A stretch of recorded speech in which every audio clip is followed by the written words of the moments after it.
Oh yeah. Can you guys hear me?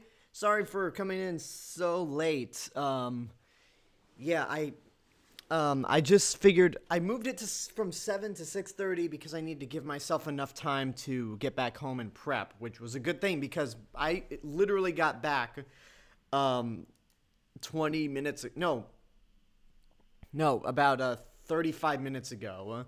So, yeah, I do apologize for running late. But anyway, welcome everyone. It's Alexander, the real Mr. Robinson. Whether watching this on YouTube or Twitch, welcome to our live watch party for Star Wars The Force Awakens. We are at the final stretch of the Skywalker Saga, and it's gone on.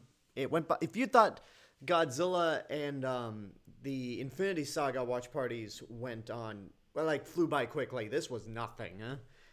And next time with Harry Potter, it's going to be nothing also. But anyway, I want to welcome you all to the stream. If you noticed in the little photo there of The Force Awakens, I put in the chat. I decided to make the chat visible for you guys. That way, if you're watching this on Twitch, you can see what the YouTube chat's up to. If you're watching this on YouTube, you can see what the Twitch chat is up to. So anyway, I'm just going to go down forgive me, I'm tired. I'm exhausted. I'm just going to go down the rundown. I'm just going to give you guys the house cleaning. If you're subscribed to YouTube, but you do not follow me on Twitch, that is twitch.tv/realmrrobinson. When June comes around, I will be doing, going back to weekend streaming. I'll be back to doing games again. It's going to be fun. So just hang on tight. If you follow me on Twitch, but you do not subscribe to me on YouTube, that is youtube.com/TheRealMrRobinson. It's my main hub of entertainment, full of movie reviews and other sources of entertainment. Today I put up a review for The Aristocats, the first Disney movie in the Bronze Age, and I'll have reviews coming up soon for Army of the Dead. I'll be recording my review for Fast and Furious Tokyo Drift. I'm going to be doing, I'm going to be seeing Cruella tomorrow, and I'm going to see if I could try to get you guys a review for that this weekend. Quiet Place 2 I want to see also, but that review might be late. So just hang tight. If you really like what I'm doing on either YouTube or Twitch, you want to help support financially, that is patreon.com/TheRealMrRobinson. You can help support the channels for only $1 a month. But if you want access to exclusive content that no one else gets to see, you can pledge up to $3 or more. But if you can't do either, that's totally fine. As long as you follow me on Twitch or subscribe to me on YouTube, or do both, I prefer that, you're good. So anyway, yeah, we got 5 people in total watching. Mostly, I see Spiders Prime and Turner Jenkins in the YouTube chat. If you're watching, whether it's on YouTube or Twitch, make yourself known. Make yourself known in the chat. Come on down, say hi. And I know we're doing the Star Wars sequel trilogy, but don't be assholes, please. That's the other thing with the Last Jedi. I'm gonna have to lay down some ground rules. For that watch party, because I'm fearing the worst. You said Turner Jenkins says you said something about playing Batman Arkham City soon, or have you already played it? I started playing it earlier on Twitch, but I'm still going through it because of my work schedule being as random as it is at the moment. I just I couldn't get back into playing video games, but coming back, starting like probably the second week of June. Yeah, the second week of June, my schedule will be more organized. It'll kind of be back to the way it was. That way I could try to do weekend streaming again. So don't worry. Again, YouTube, twitch.tv/realmrrobinson for streaming of games. And we're going to just jump right into this now. I think we're all set. I'm going to push the play button. And we will start the original trilogy right now.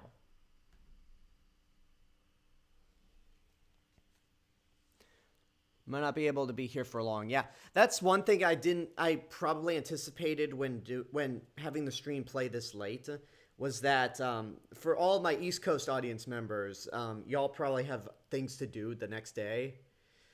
But, I mean, stay around as long as you can, folks.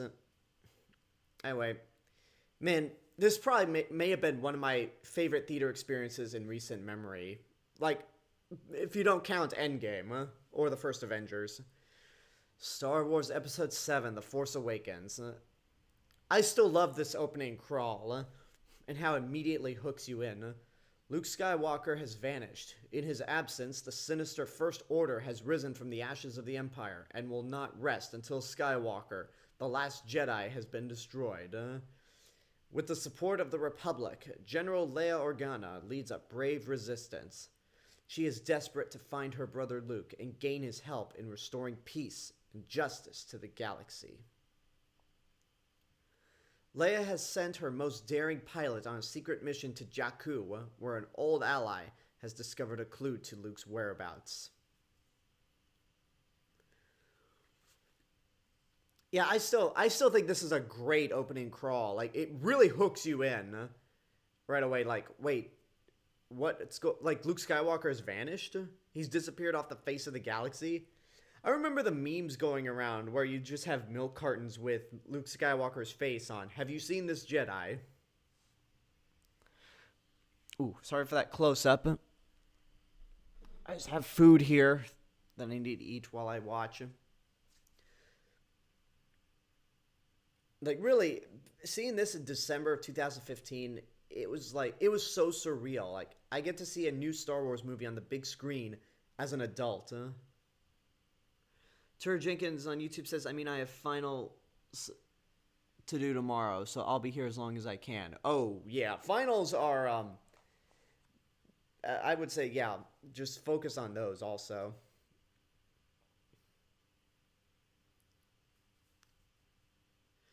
Like, oh my god, real Stormtrooper armor.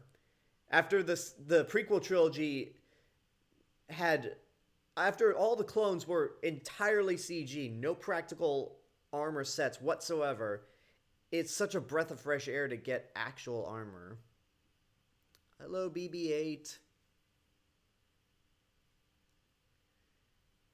The fact that a droid like that, or like something like that exists in real life, the way it moves, is astonishing.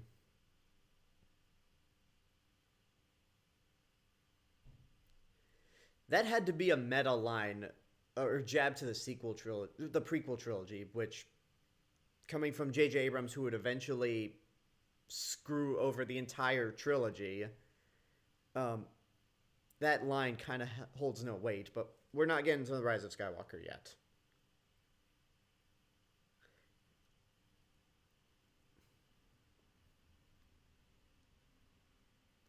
Oh yeah, we lost Max von Sydow last year.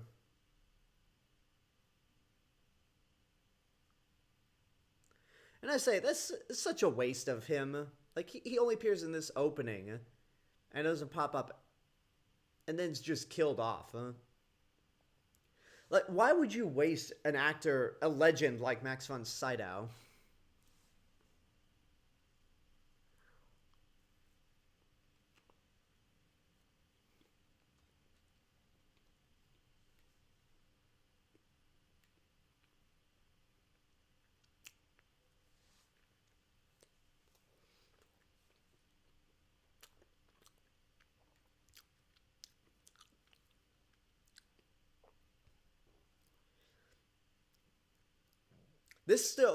I know we're still early into the movie. We're only 4.5 minutes in, but this still is filling me with the same excitement that I have every time I watch this movie. I really think The Force Awakens is so rewatchable, but ironic that J.J. Abrams directed one of my favorite Star Wars movies, and then he directed my least favorite Star Wars movie. Live action, at least, because the Clone Wars movie, I still stand by that the Clone Wars movie is the worst. Yeah, stormtroopers can hit things. They just can't hit our heroes.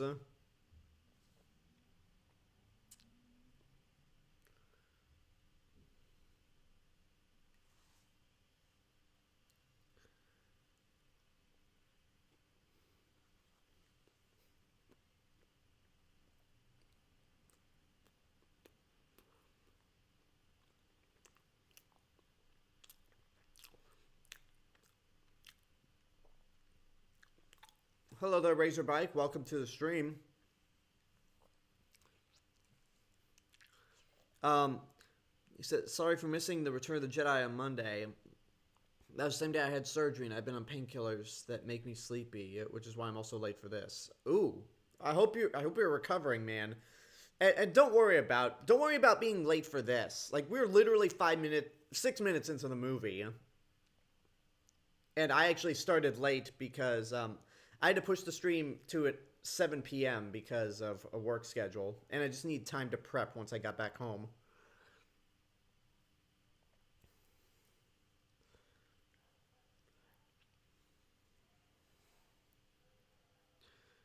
Y'all have, y'all have finals to get to. That's fine. Hopefully y'all be free. Hopefully y'all can be more free when Harry Potter starts up at the end of June. I say that's a really great introduction for Finn. Just this uncertain stormtrooper that's like, wait, is this right?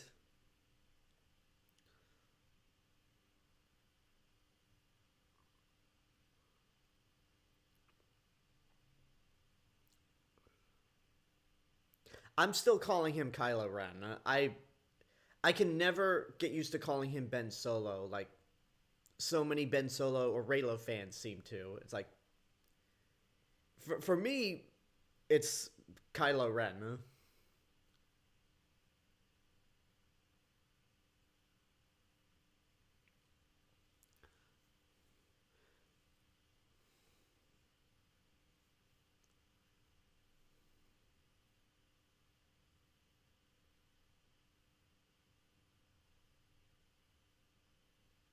And there goes a legend of an actor. That was such a badass moment in the theater. Like everyone was like nervously laughing because like, holy shit, that's a cool new force power. Oh, there's those. He's very subtle about it in this movie, but there are a couple of J.J. Abrams lens flares.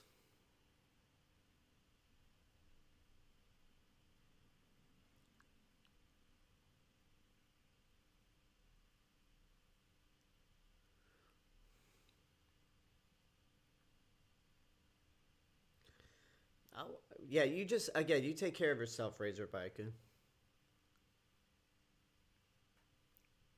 There's that one stormtrooper in the background just kind of posing like this, with his head to the side. I will still stand by this. Boba Fett might have had more to do later on in his career, but between these two movies, Captain Phasma has more to do than Boba Fett did in Empire and Jedi. And plus, like, she herself might not be that interesting of a character, but she's important for Finn's arc in these two movies. Like, going from defecting from the First Order, wanting to run away from the war, and then suddenly officially joining the Resistance in The Last Jedi.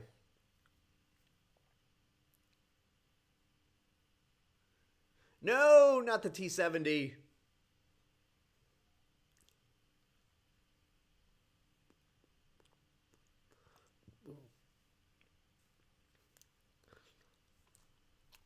A lot of people make fun of, like, just reusing the same desert planet scenario.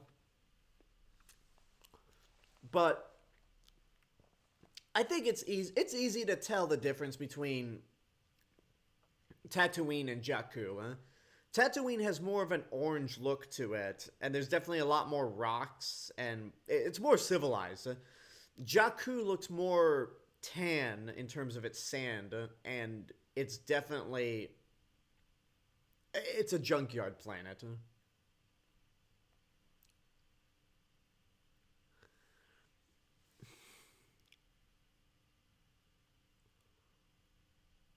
Funny, Turin Jenkins on YouTube says, funny thing is in my science final, it's a Finding Nemo based test. I'm probably going to get an A on it. Nice. That's an easy A right there.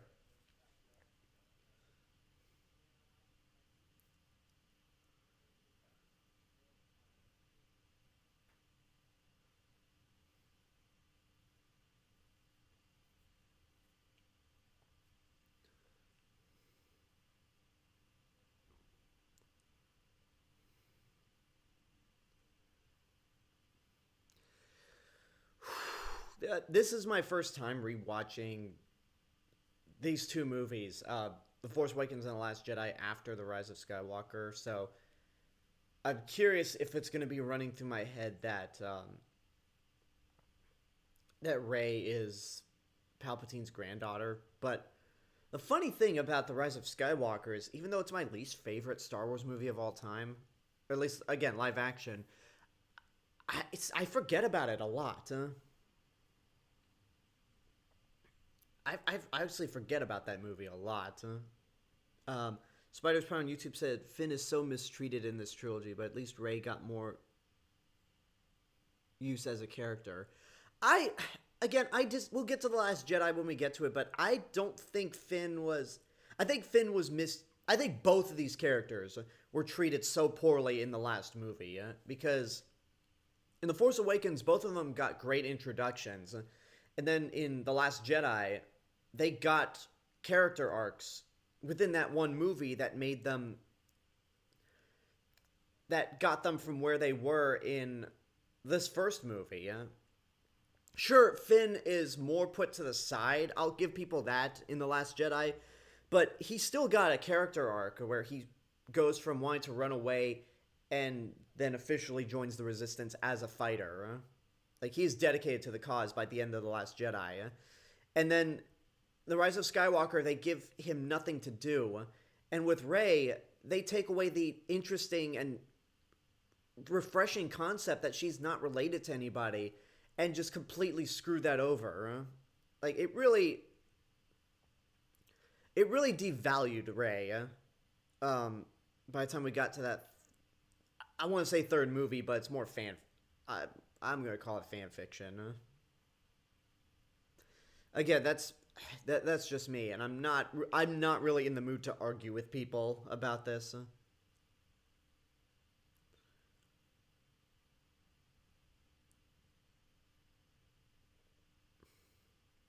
But I do like how this entire first sequence with Rey, she doesn't have any dialogue at all. And we already get a sense of what her life is like.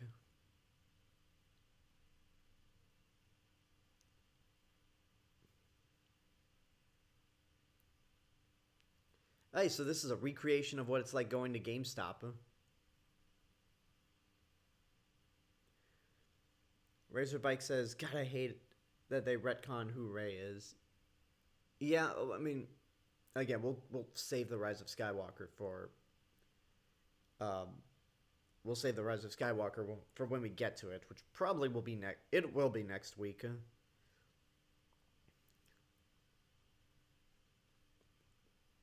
But you gotta give it to Rey.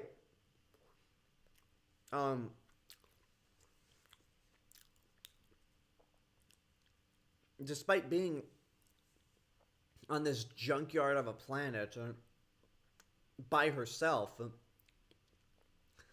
she keeps an open attitude about it. She still has a sense of positivity. She's just living her life. I mean, like, there's that Luke Skywalker moment where it's like she does yearn for adventure, looking off into the distance.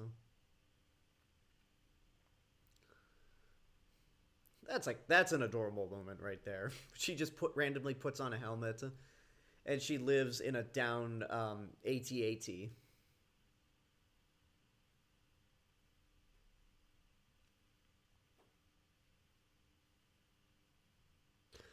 I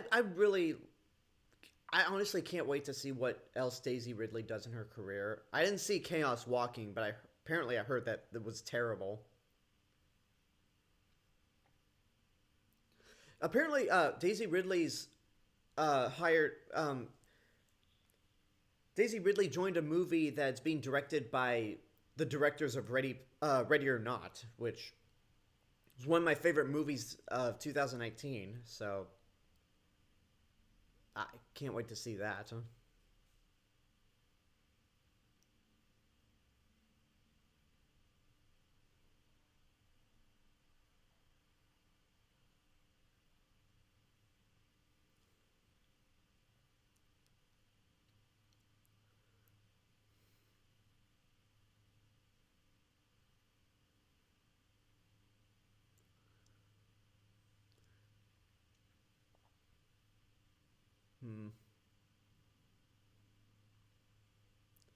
Kelvin Ridge. I don't know how many people know this, but in J.J. Abrams' Star Trek, the ship that Kirk's father piloted was captain for at the beginning of the film is the USS Kelvin. Kelvin is the name of J.J. Abrams' father.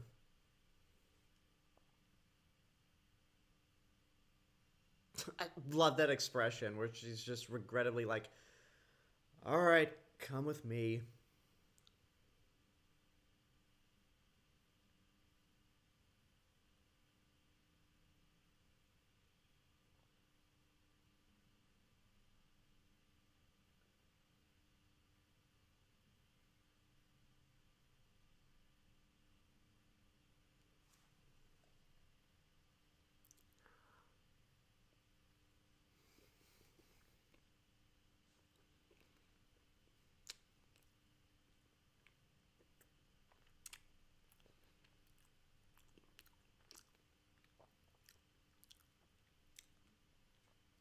Now, when Adam Driver plays Kylo Ren, when he's in the helmet the whole time, he has to be doing ADR like in post production,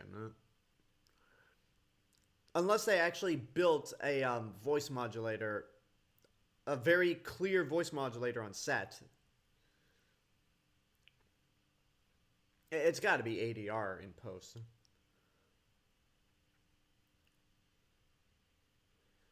All right, you have a good night, Razorbyte. Take care of yourself. I like how that force power was introduced in Star Wars Rebels. Like literally a full year before. No, not even a full year. It was like 10 months before The Force Awakens came out. That force power of reading someone's mind like this was introduced.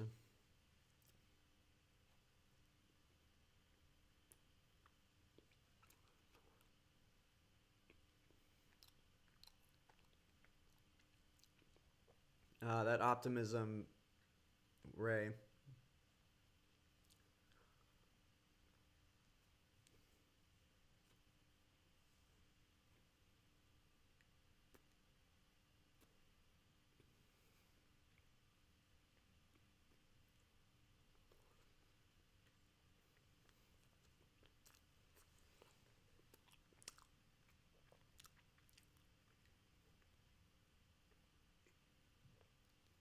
$60 portions. And for those of you that don't know, that is Simon Pegg as Unkar Plutt.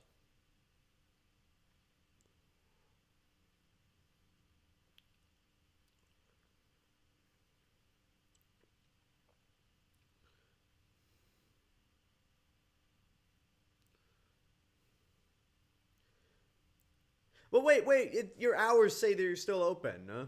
Screw off.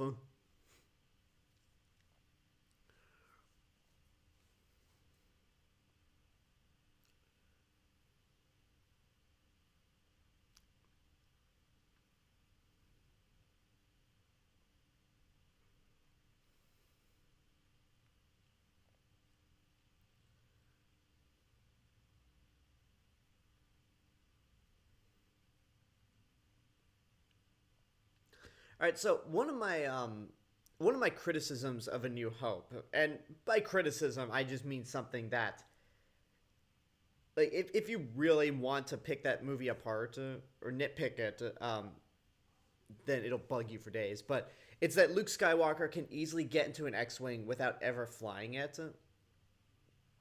and like just as he joins the Rebel Alliance.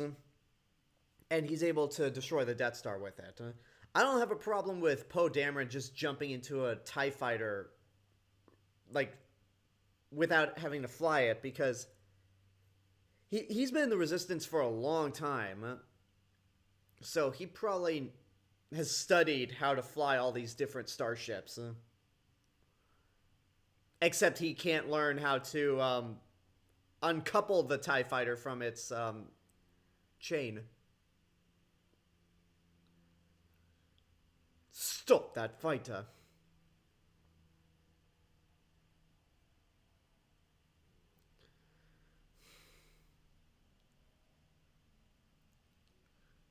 There's the Wilhelm scream again, and this is the last time we'd ever hear that in the movies. Unless they snuck it somewhere in The Mandalorian, but this is the last time it's ever been heard in the films.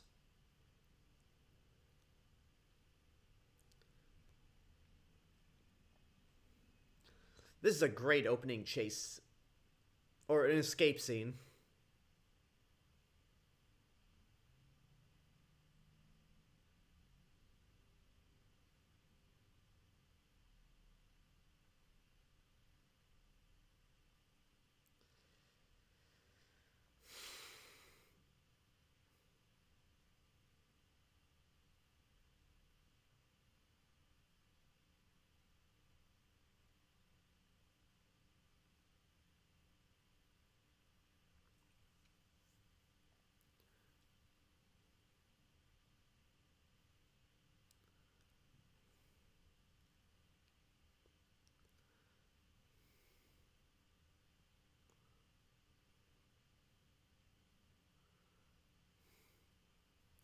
Yeah, why don't you head down to the planet rather than just kind of wasting your time in space where the Star Destroyer could just take you out, huh?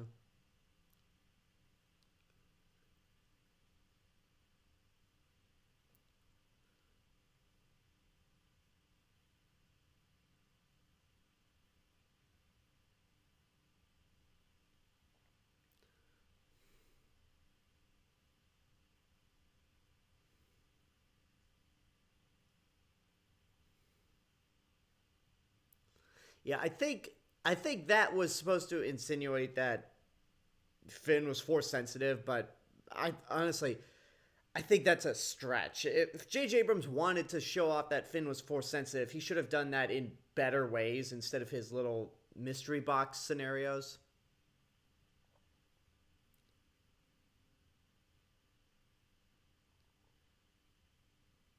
There's a beeper in the background, and as they're arguing, you can hear the beeper accelerating.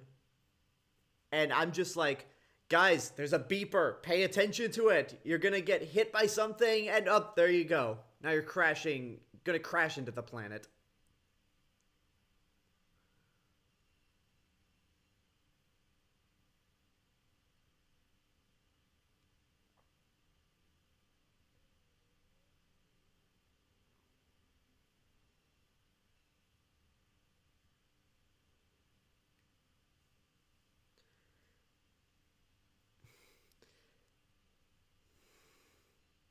All right, Turner Jenkins, you have a good night too. Again, guys, for all of my East Coast audience members, I do apologize for this running as late as it was, but I didn't want to have to like, push another watch party to next week again.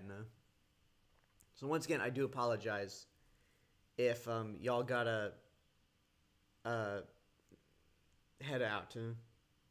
But hopefully next week will be yeah, I'll let you guys know when my watch parties for The Last Jedi, The Rise of Skywalker take place. And that should be fun.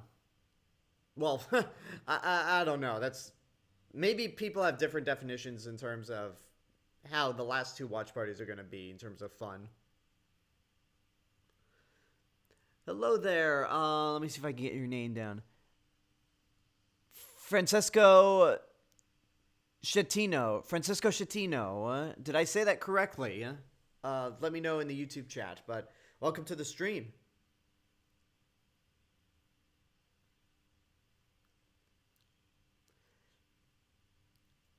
Yeah, this movie really did waste Poe Dameron.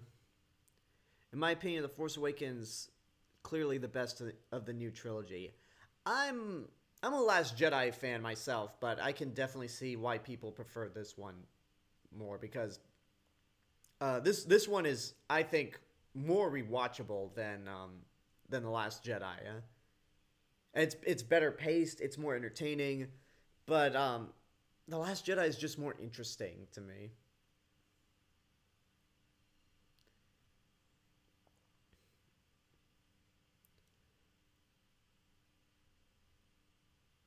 Can you imagine wearing all black while trekking through the desert? Ew. Like, just, ugh.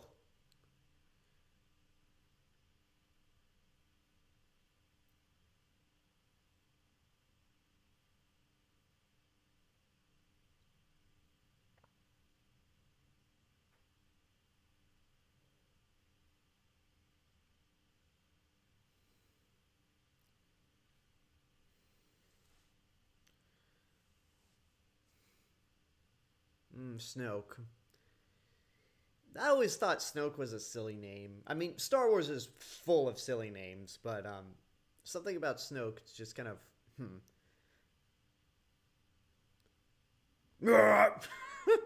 I like that. I shut the kaboya. But back there, that's just in line with the Phantom Menace. Roar! That is a real pig monster right there. Ooh. Ugh. Suck it in, Finn. You're out in the desert. You need to hydrate.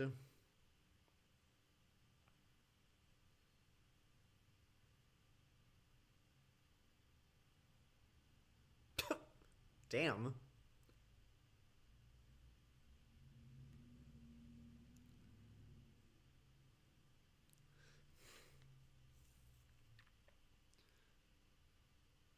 I don't get why people were so surprised that, or called Kylo Ren a punk when he got beaten by Rey. It's like, you see that she can handle her own with, stick weapons.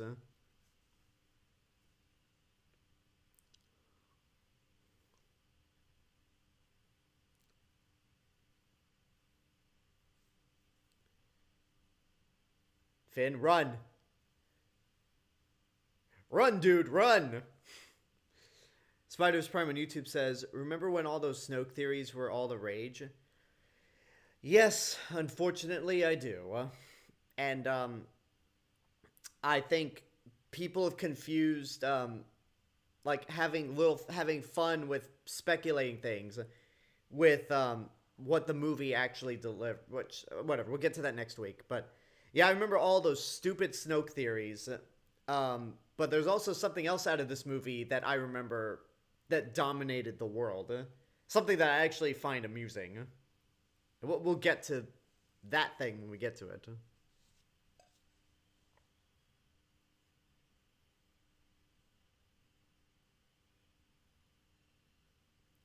So they do the, this movie does the liar, cliche, or the liar revealed cliche, but it does have an interesting, like, way it delivers it, because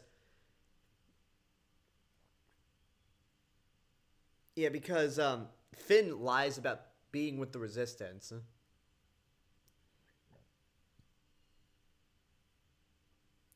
but it's like, it's clear he's not a spy for the First Order, because he helps in giving, like, information how to beat stormtroopers, and he destroys TIE fighters. So,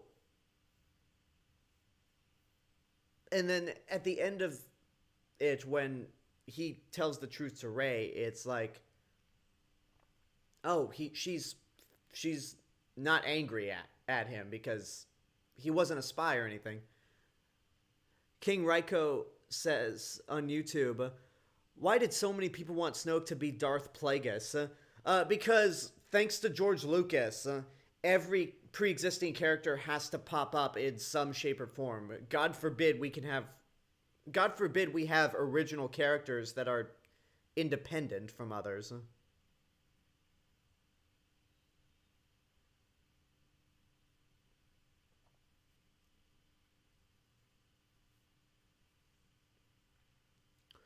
So only 2 people are watching right now. If y'all are here, that's fine. We'll make do out of this the best we can. That was a real explosion right there. That was a CGI BB-8. But for those if you watch this in post, then I hope you tune in for the next live watch party.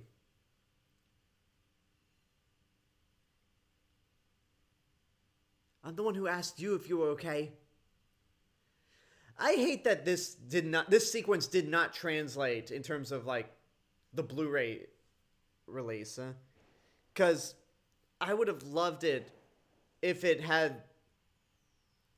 this scene just filled up the whole screen on TV like it did in IMAX.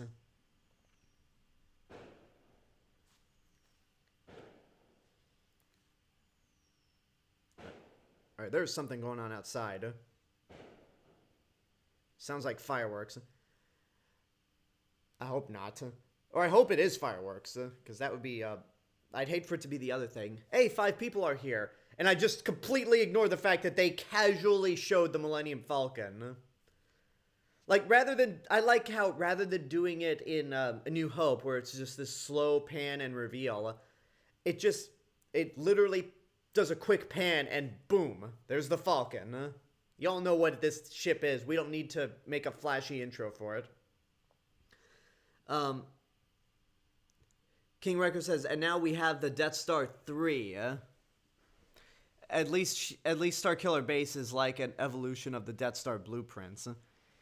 Yeah, it's still I wish it was just a base and not something that destroys planets, because that's so uninspired. Like, I love this movie, but Starkiller Base is the most uninspired thing about this film. No, it's not. Bye-bye. King Ryko says, Rey is a ferocious girl, ain't she? I mean, she grew up on a desert planet with no one else, so I think she'd be as tough as she is.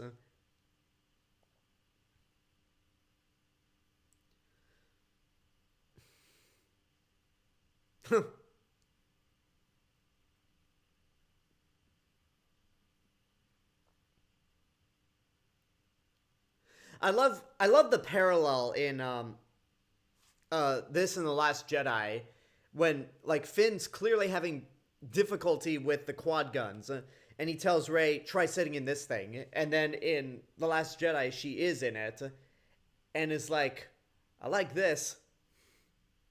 But then in The Rise of Skywalker, Finn has clearly mastered how to use the Falcon's quad guns. This was seeing this in a real 8-story IMAX screen at Universal City Walk was such a joy. And I hate that. I mean, the scene translates well in terms of like, yeah, it's still fun, it's still massive in scope, but I do wish the aspect ratio changed when it came to Blu-ray.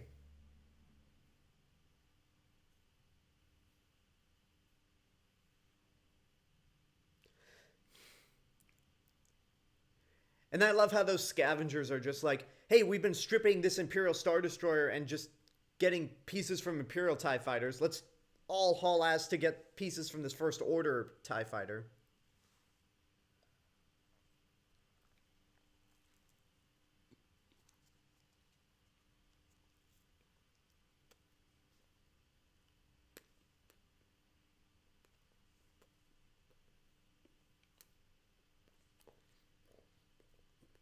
Sure, just fly right into an executor. No, that's not the executor. That's a different Super Star Destroyer.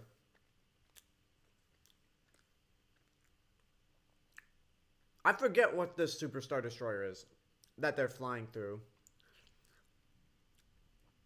Because I know the end of the Galactic Civil War was on Jakku.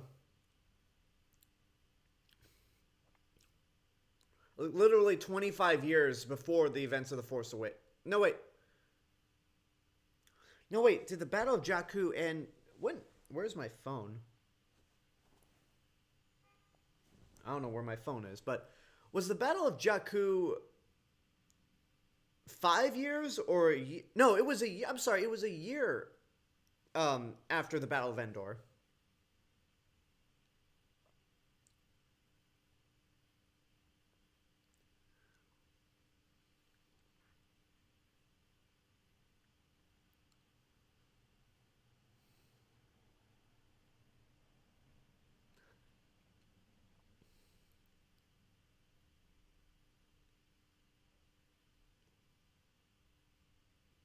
Oh, I see my phone.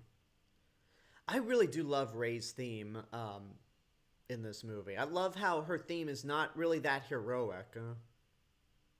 It's a different take on a hero's theme. King Raiko on YouTube says, watching the opening crawl for the first time. Watching the opening crawl when I saw this film in theaters back in December 2015, it literally felt like I unknowingly walked into a working time machine and went back to 1977. I'm sure people who can not I mean, it really did feel so special to see a Star Wars movie again as an adult. Um,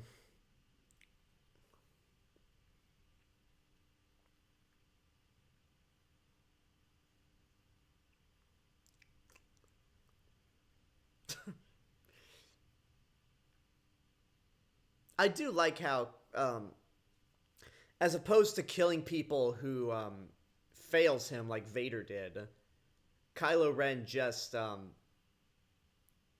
throws temper tantrums. I like that.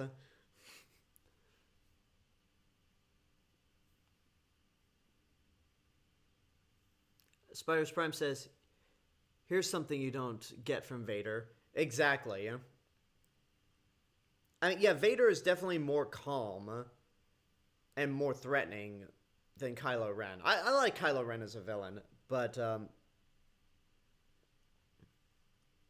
yeah, I don't mind the even then, like I don't mind the temper tantrums that he carries. And when you think about it, the very last time Kylo Ren held a temper tantrum was when he destroyed his helmet. When he ultimately realizes that he's never going to live up to Darth Vader. I like that, the little lighter for the thumbs up.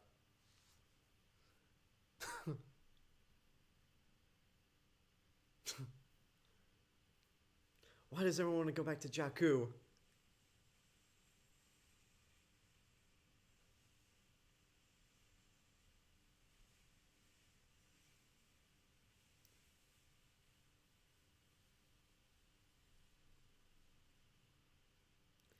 Yeah, that line doesn't really work.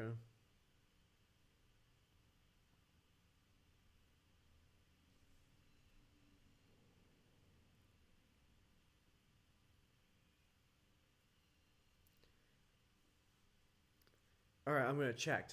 Do you mind if I use your head for support, Ray?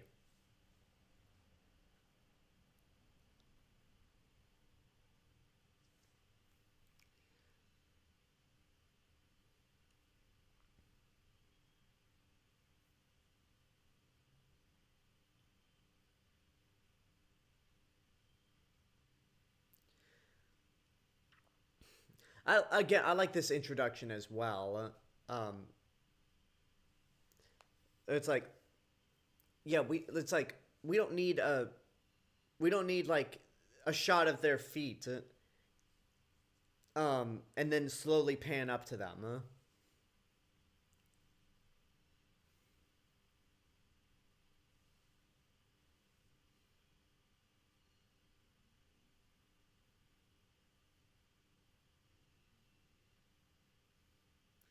Like boom, there's Han and Chewie, yeah, and there's the line that yeah, there's that line that every single nerd lost their shit over at Star Wars Celebration.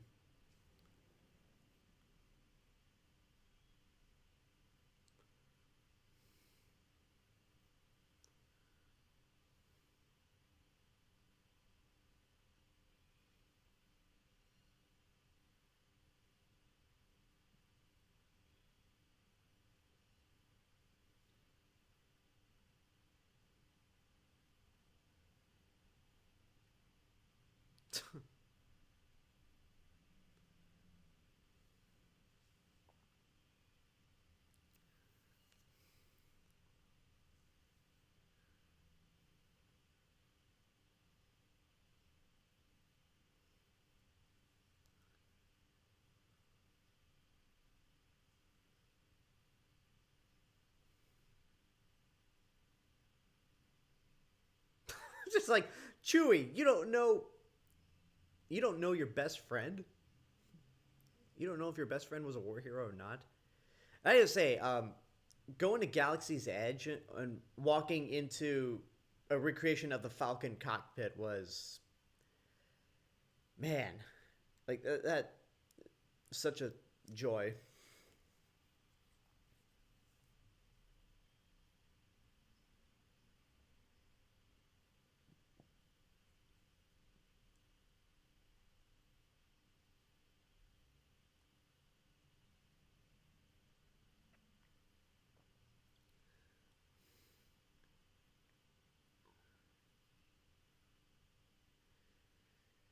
Yeah, that doesn't bring back some pleasant memories.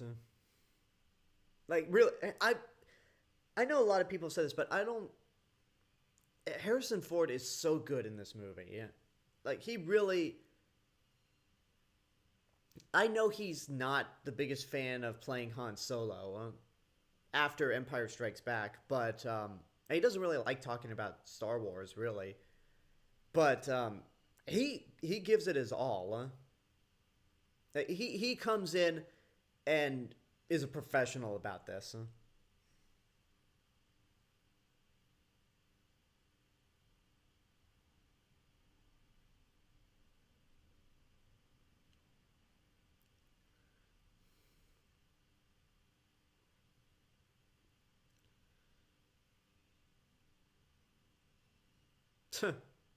Okay, I gotta say, this entire Rathtar sequence, I've said this several times, and I'm not shy about this being a problem with the movie.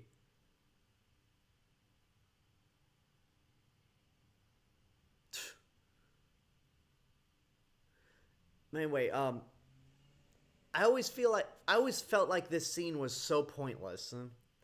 Like I get its purpose. I get its purpose to get Han Solo back into the adventures. Um, and to inform the First Order that BB-8 is with the Millennium Falcon and Han Solo.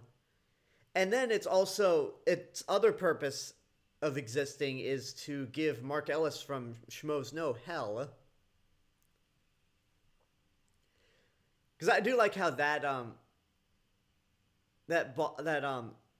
leader right there, ever since The Force Awakens came out, people have compared Mark Ellis to him.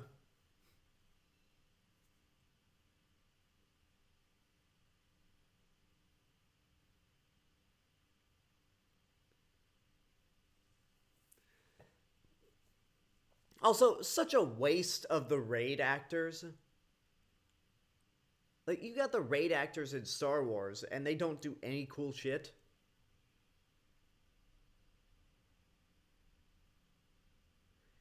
Spiders Prime says, look, a hobbit. Where?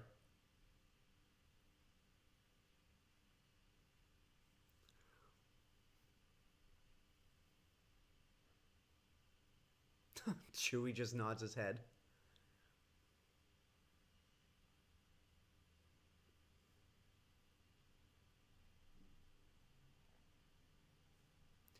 King Raiko on YouTube says, did you know that an early idea for Han's reintroduction was beating some guys in a drinking contest and for him to have a beard and a long coat? That sounds too familiar to when we're introduced to Marion Crane in... No, Marion Crane is Psycho. Marion Ravenwood in Raiders of the Lost Ark. And really, it's like, guys, you do realize the difference between Star Wars and Raiders, right? Of course, a Star Wars movie couldn't get away with that line.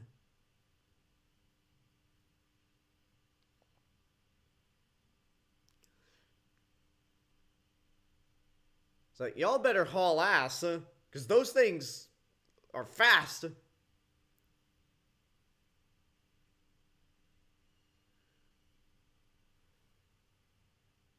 Boom. Damn.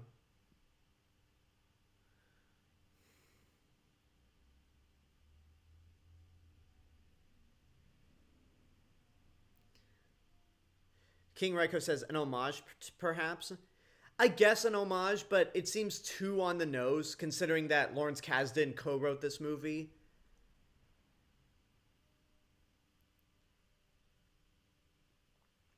I mean, maybe Lawrence Kasdan was against it, because he wrote Raiders of the Lost Ark, so he just didn't want any scenes that were similar to what he wrote prior.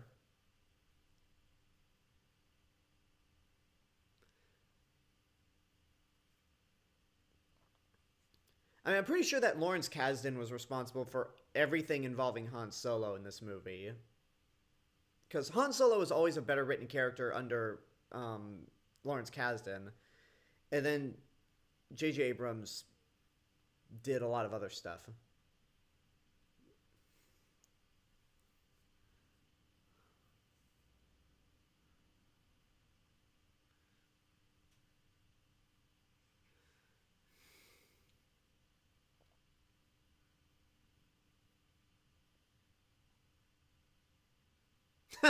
It's like, I'm not going to say you're welcome, but it's like, wow, that was so lucky that the door closed on you and de-armed the Rathtar.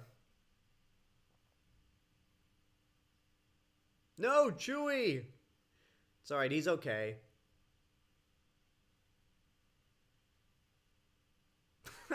Like, the entire time that Han and Chewie have known each other, Han has never fired his bowcaster.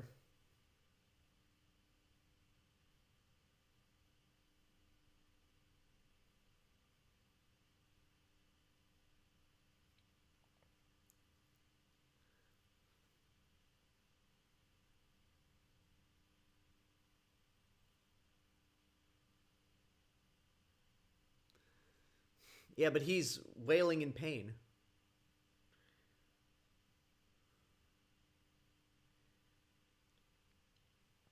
Yeah, that's something that bugged me. Like, people sound,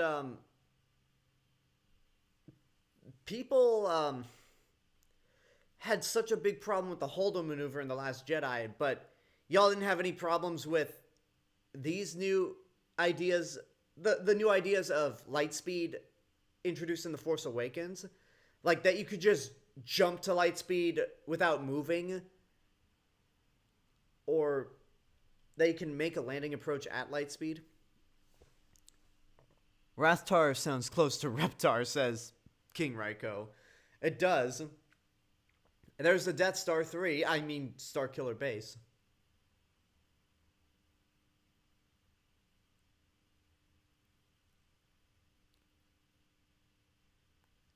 I really hope... when I saw this movie for the first time, I really hoped that Snoke was not a giant.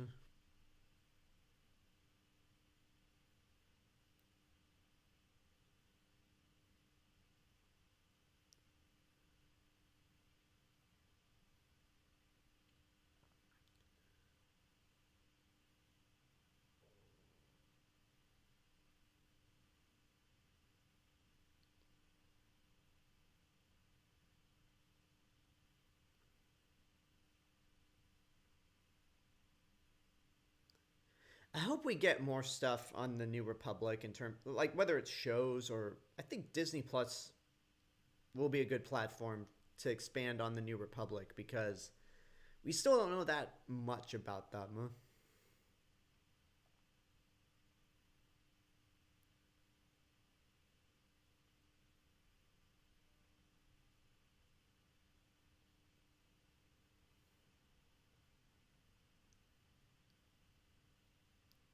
Dun dun dun.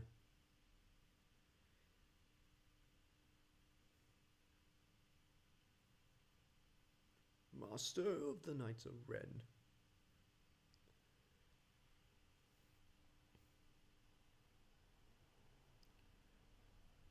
Yeah, again, I was not on board with Snoke possibly being a giant.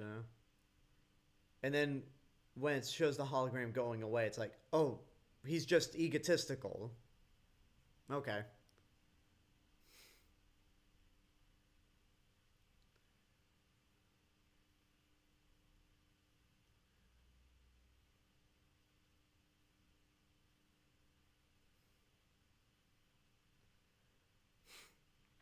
Get away from me, volleyball!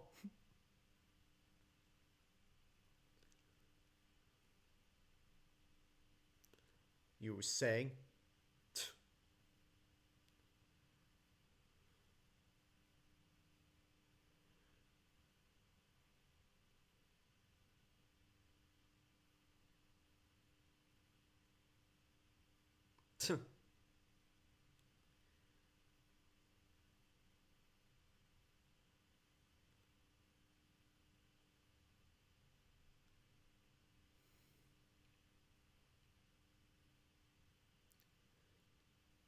Probably no point to have that be turned on outside of, hey, remember this from A New Hope?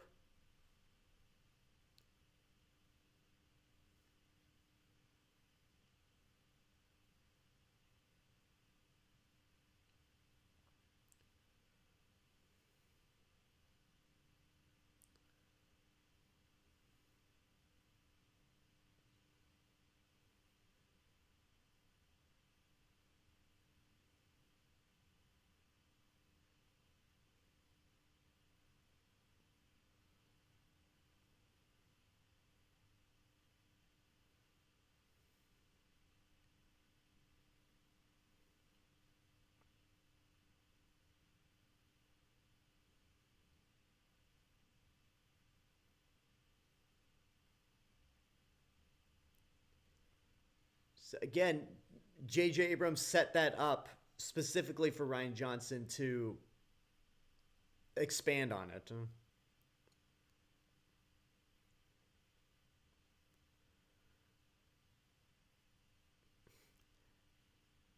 It is so ironic that King Raiko on YouTube says, Snoke, exceptional power in the Force, but none of the proactiveness of Palpatine. From a certain point of view, yes. But we'll get to that piece of fanfiction when we get to it. I do like how, like, in this exact same room, Han talks about how he has no, he doesn't believe in the Force, and he doesn't believe that it controls his destiny. And then, decades later, he now believes it. Like, man, has he come a long way.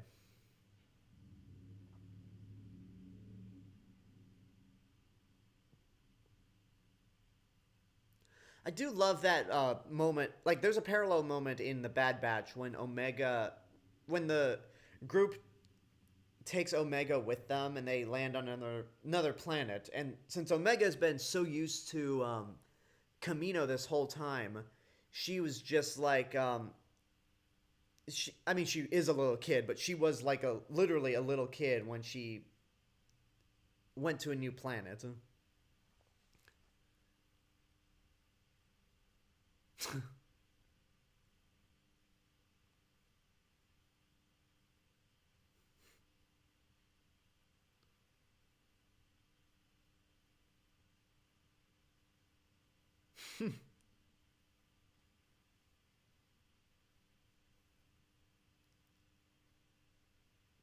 Yeah, Han's been in the game long enough to see through his bullshit. I like that.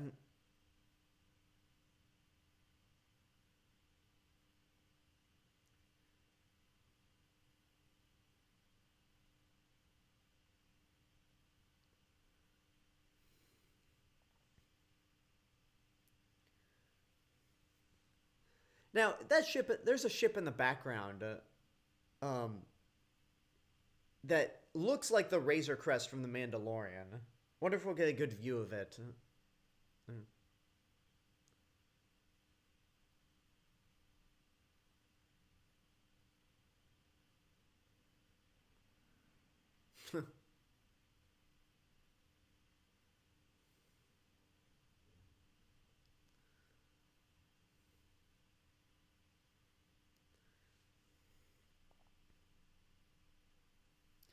We're 56 minutes into the movie, and much like with A New Hope, it flies by so quickly. Yeah, right there. Back there, that's a ship that looks like the Razor Crest. I remember so many people are like, "Oh, hey, that's the Razor Crest." In between Mandalorian season 1 and 2, and then when season 2 comes out, we're like, "Oh no, that's a ship that just looks like it."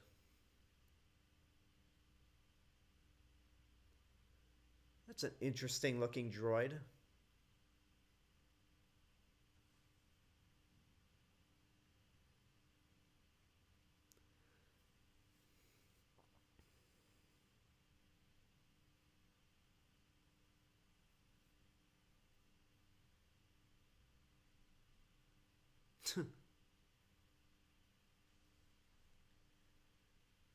I think that's J.J. Abrams doing the vocals for this song. I really like all the new creatures that they introduce.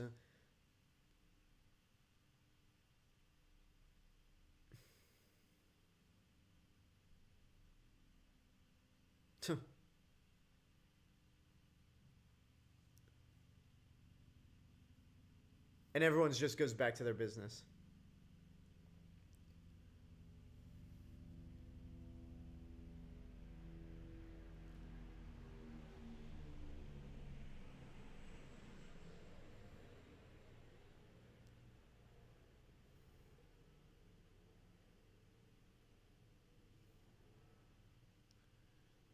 Oh, that's a hideous creature.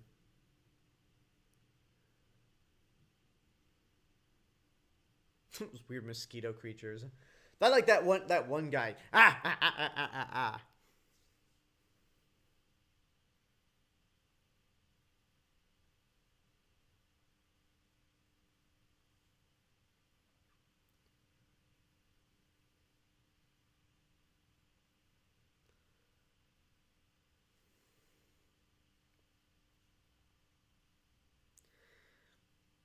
So okay, this is one of many scenes that kind of shows why I think the Force Awakens and the Last Jedi are good companion pieces to each other, and why Rise of Skywalker just kind of throws everything out the window. We have a different take on a villain in Star Wars, where we have a character that is pulled to the light but wants to stay to the dark side. And in Last Jedi, Kylo Ren does fulfill that goal of becoming supreme leader, and just like, so there's no way he could ever turn back. And then Episode 9 is just like, nope, he's turning back because we gotta have a villain redemption arc, just like Vader.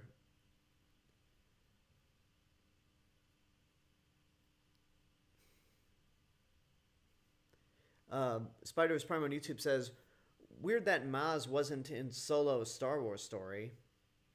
Yeah, I guess so. She probably wouldn't have looked any different than she does now. Huh?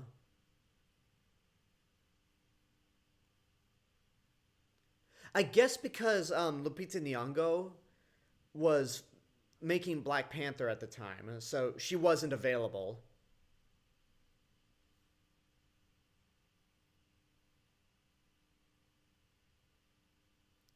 So if that's the reasoning why Maz wasn't in Solo, especially considering that they had to reshoot 70% of the movie, or most of the movie with Ron Howard, that makes sense why Maz Kanata wasn't in that movie.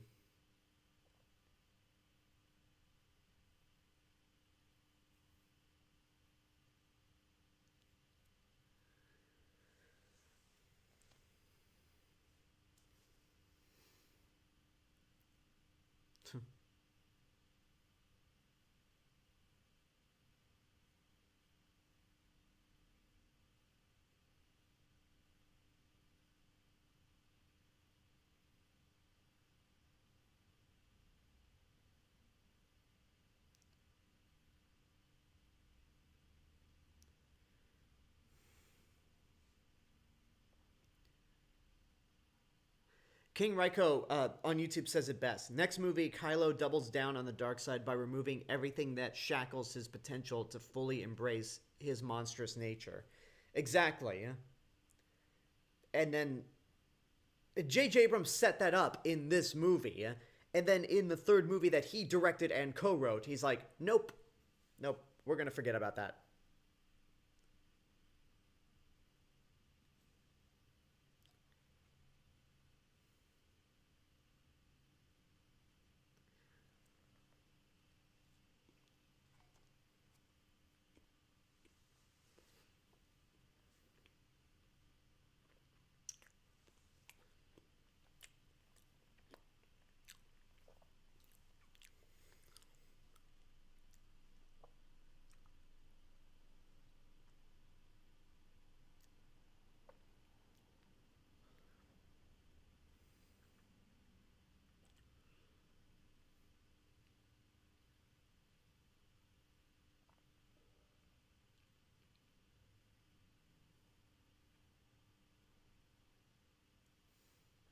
Oh, yeah. When seeing this movie for the first time, I really was. I mean, I was loving this movie, but I was kind of rolling my eyes at this moment because it's like, how many times are we going to see this liar revealed cliche in movies? Huh?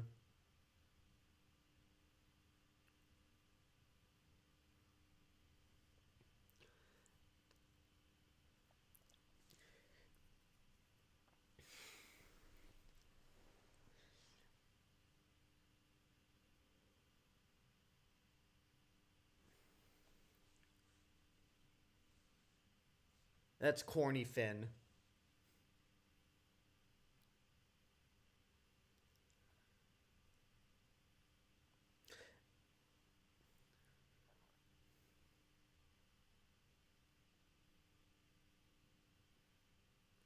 Yeah, so that point when Ray says don't go, that's where I went, oh, oh, she's not mad. Because the thing I hate more than the actual like liar spilling the truth is when that the person that's receiving the confession throws a fit and is angry. With Ray, it's just like, look, that's in your past. Don't leave. Fight, help with the good cause. And I don't know. I like that. Like they do a similar thing in the King's Speech. I know it's not. King's Speech is kind of a forgettable movie, but I liked it. And damn shame that Tom Hooper went from the King winning Oscar for Best Director for the King's Speech and that movie winning Best Picture, which I don't think it should have, to making Cats. That really was one of those situations where, oh, how the mighty have fallen. And Martin Thomas from Double Toast, back in the Spill days, Martin Thomas from Double Toasted said they only gave him the Best Picture Oscar because he looks like James Cameron. King Marco says, and that's why I won't be rewatching that big budget What If fan film. That piece of junk should have the Legends label. So does that mean you're not going to be here for when we do The Rise of Skywalker? Hey, girl with glasses, welcome to the stream.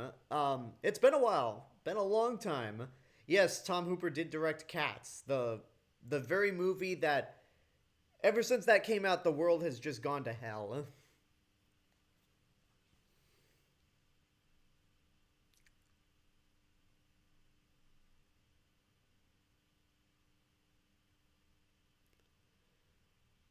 There's Anakin's lightsaber.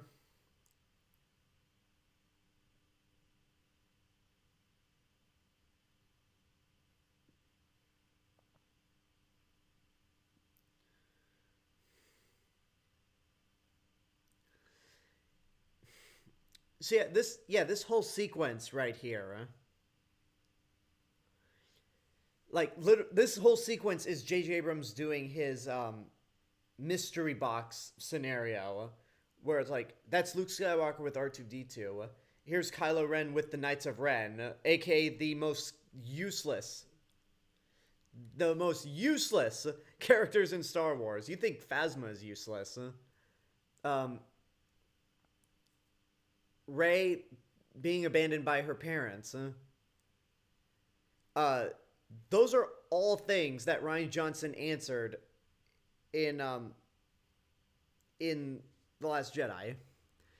Girl with Glasses says, it's been so long. Glad to be back. Yeah, Cats, movie or not, I just kind of... It leaves me at a loss for words, or more of why Cats, why. Yeah, I mean, seeing that movie...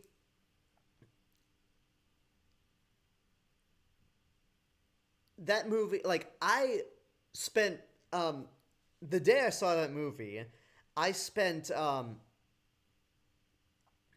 3 hours at Universal as a guest because one of my best friends was visiting and I wanted to come into the park with him for a bit before I clocked into work. And then then I had an 8-hour shift, so that's 11 hours total. And then I went to see Cats like at 11:30 at night, right after getting off of work.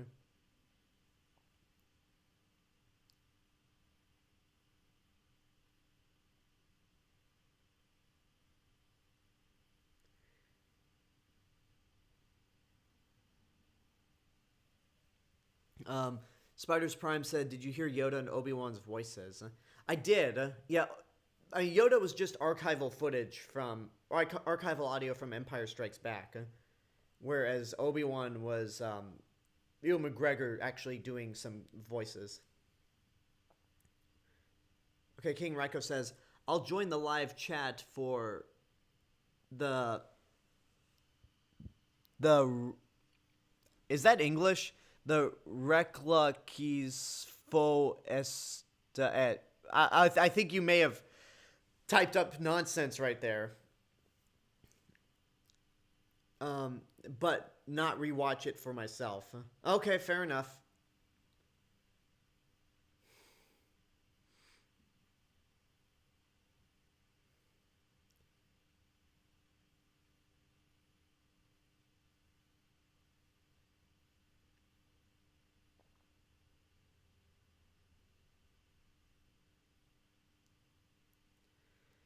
Yeah, this is not so subtle at all. But then again, it's backwards. Okay, because to use the movie so bad that you won't even spell it the proper way. Hello there, Nick. Welcome to the stream. So for those of you who are just joining the stream, I have made the chat available at the bottom there. That way, those of you on Twitch can watch the YouTube chat, and then vice versa. The YouTube chat can see the Twitch chat, and hopefully this will provide for some better interactivity amongst you guys.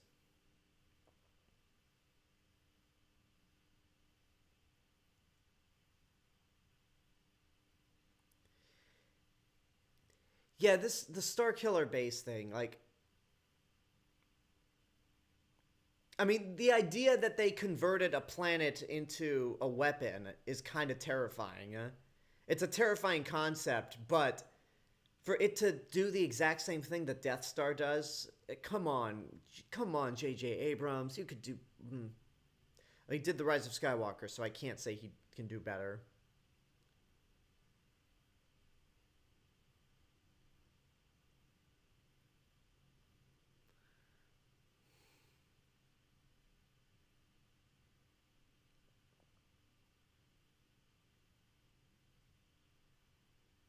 I legitimately thought that was Coruscant for a while, but no, it's just another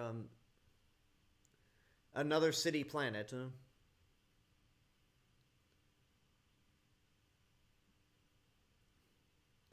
I mean, they do close-ups of the planets blowing up, so that's kind of creepy.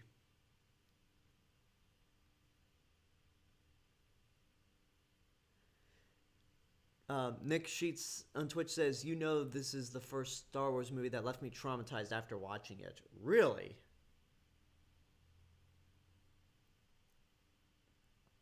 Huh.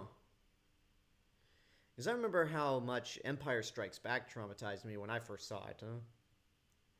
Like, the sequence in the cave, the Wampa losing his arm, and Luke getting his hand chopped off.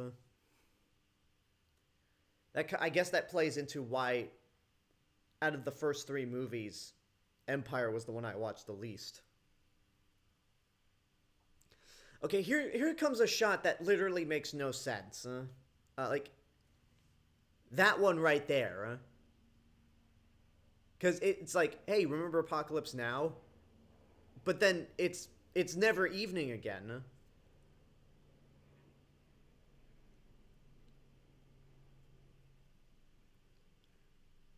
That will never get answered. That question of where Maz got Anakin's lightsaber will never be answered. Not even in the movie that J.J. Abrams would eventually make.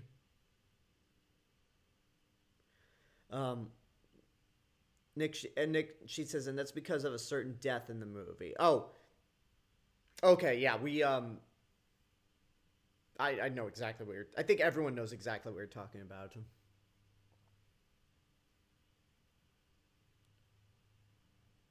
I do love Kylo Ren's theme.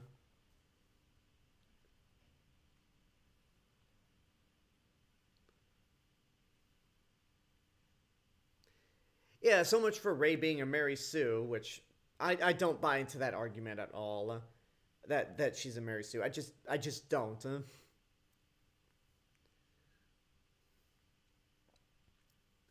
Okay, there are parts where Rey's blaster sounds like Vision's blaster or head blaster from Age of Ultron, but not any of the Russo's Marvel movies. Nick, yeah, Rey's, yeah, exactly. Like, if people are gonna call Rey a Mary Sue, again, I always go back to Anakin and Luke. Like, but whatever. Who cares? Like, people, like, never mind. I'm not getting to that conversation at all. I do like how Han Solo just looks to the side without looking. Or just points his DL-44 to the side without looking and hits a stormtrooper.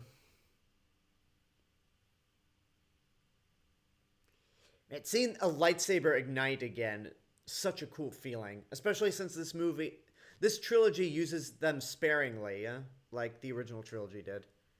Okay, so earlier in the stream, we talked about how Snoke theories dominated the internet since this movie came out. Here's something else that dominated the internet ever since the movie came out. FN2199, aka Traitor. Like, everyone was so obsessed with this stormtrooper the second the movie came out.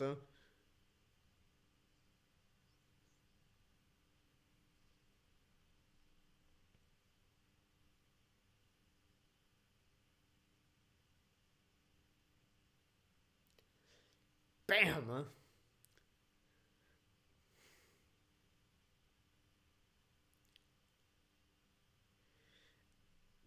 And there goes FN2199. And for some reason, his short-lived fame in this movie lived on in the internet for, I guess, half a year?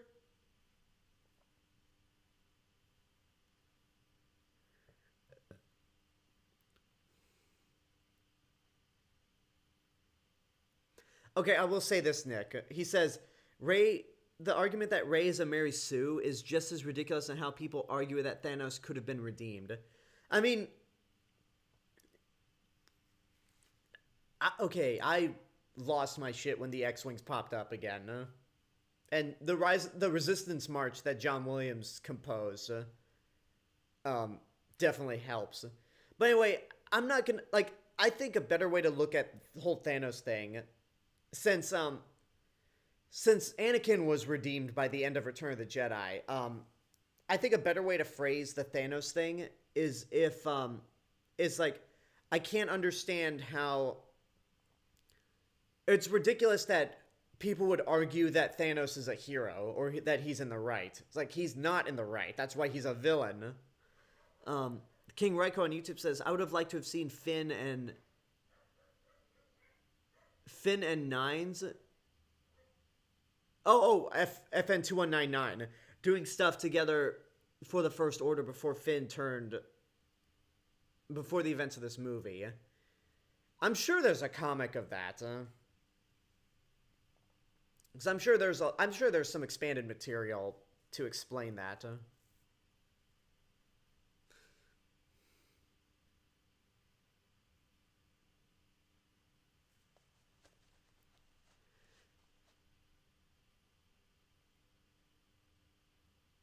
King Reiko says, "Do you think Poe Dameron was underutilized in The Force Awakens?" Absolutely.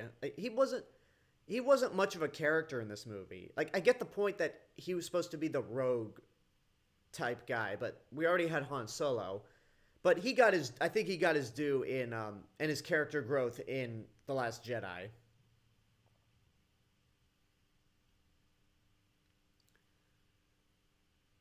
Yeah, Kylo Ren just needs to walk slowly towards Rey.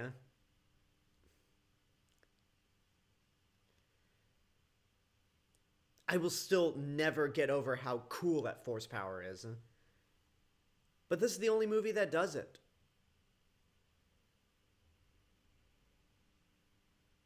Like Kylo Ren never uses his Force power again in the other movies.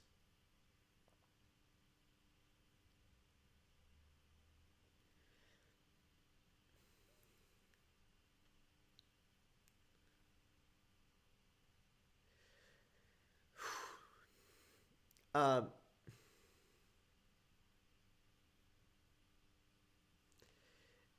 Nick says, by the way, I got all the available. I watched all the available episodes of The Bad Batch. What do you think of the show so far?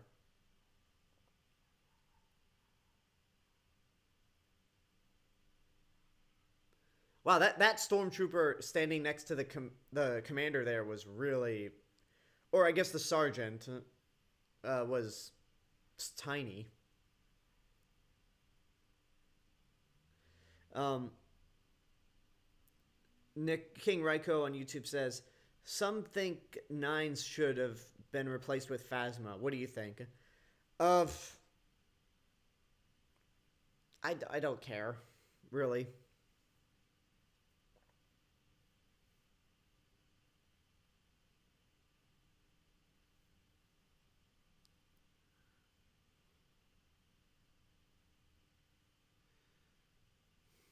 Yeah, there he goes. Or yeah, I mean, there she goes with Kylo Ren the First Order.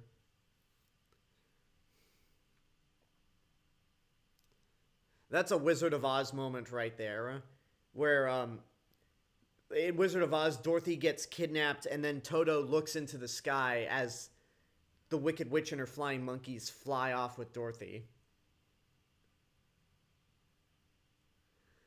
Um, I really liked it so far, says Nick. I still wish I could have picked up on the brilliance of the Big Lebowski sooner. Yeah. Leia. I still.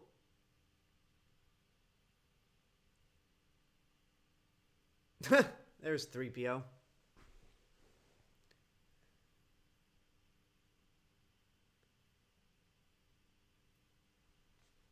Don't ruin the moment, Goldenrod.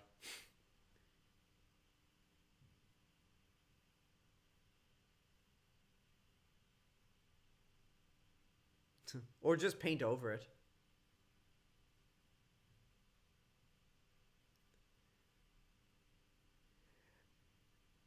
I think maybe I don't know who my favorite character in the Bad Batch is. I'm starting to warm up to Omega. In the first episode, I wasn't so sure about her, but I've started to warm up to her. I like how they brought I like how they brought in Finnick from the Mandalorian so quickly.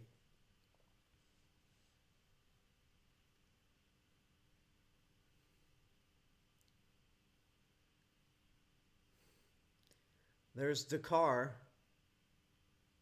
Is that an asteroid field just outside the planet, or is there an asteroid field orbiting the planet too? Now, where is that? Where did they shoot this?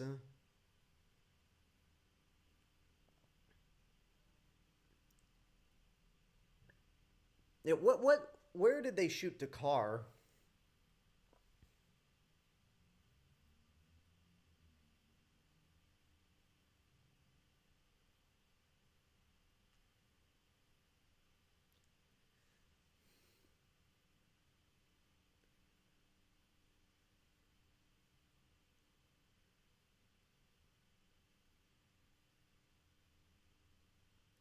That one extra walking in front of Poe Dameron is just like she was like, I'm in a Star Wars movie, walking in the foreground of one of the main characters. I'm gonna milk this for what it is.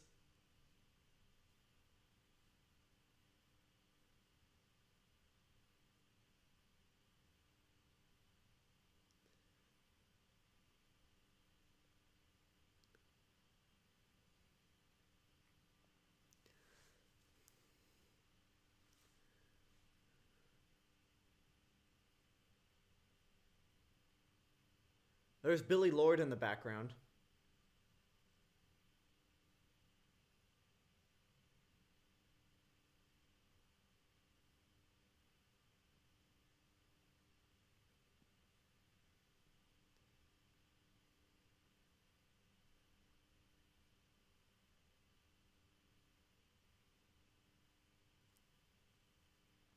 So the biggest issue that I have with people complaining that Finn was wasted in The Last Jedi, one things people say is that Finn goes through the exact same journey that he does in this movie, where he flees the First Order and joins the Resistance. Like, he doesn't actually join the Resistance. He never declares himself to join the Resistance in this movie.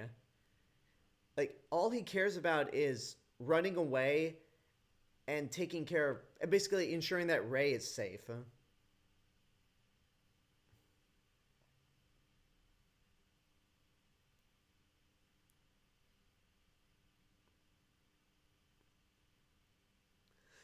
This part here made me a little sad. Because, I mean, there's something just so instantly lovable about R2D2, and seeing him just in the corner deactivated is depressing.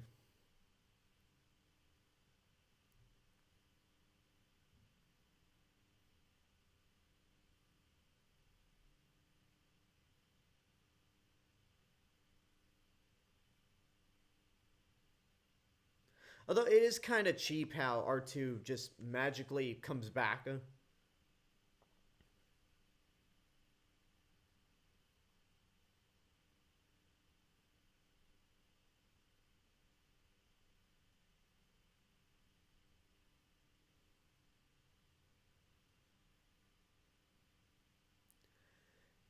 Girl Glass says, I just looked up Ming Na Wen's character, and it looks like she might get her own show. Does that sound correct? I don't know about that, but I do know there's the book of Boba Fett that comes out at the end of this year, and I'm sure she's shooting that, or unless they've wrapped production on it, because production on this show has been very tight. If we haven't heard anything about it, I don't know about her getting her own show, but I know she's in The Mandalorian. They set her up to be to Boba Fett what Zam Wesell was to Jango Fett in the Clone Wars.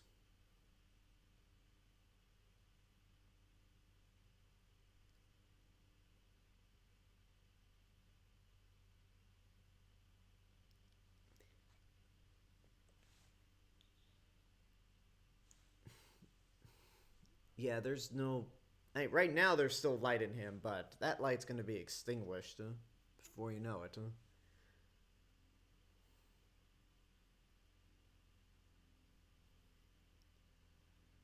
Now, is it still fan speculation, or has it been confirmed that Starkiller Base is Ilum, the ice planet um, that the Jedi usually go to retrieve their kyber crystals?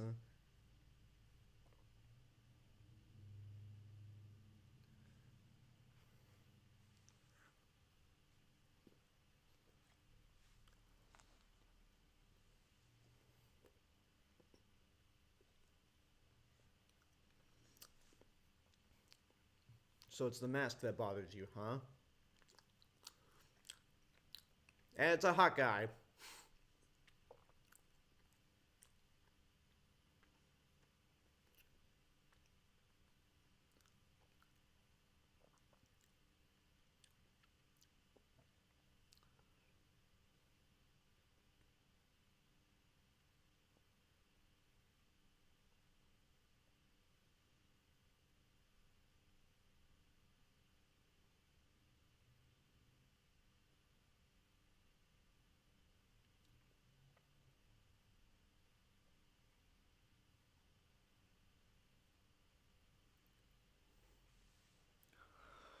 King Ryko says the Force Awakens. Finn wants to run away from the First Order, but finds someone worth fighting for.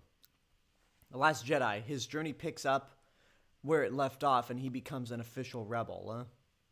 In earlier scripts, the Starkiller was going to be called the Doom Star, to be stationed inside a volcano on Tatooine. Okay, I don't like the name the Doom Star. But to be on a volcano in Dantooine, that sounds... A base inside of a volcano, that sounds pretty neat. But then again, that would be too close to Mustafar. I don't know, suddenly Starkiller does not sound as bad as Doomstar. Like, Jesus, that's uninspired.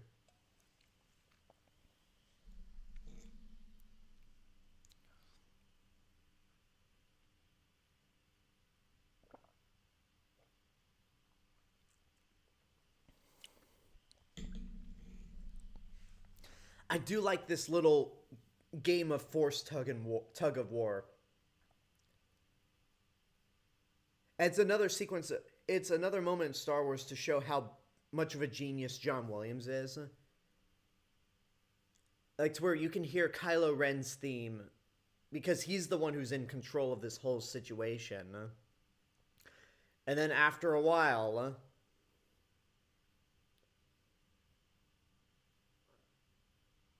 it suddenly transitions into Rey's theme, and now she's the one in control.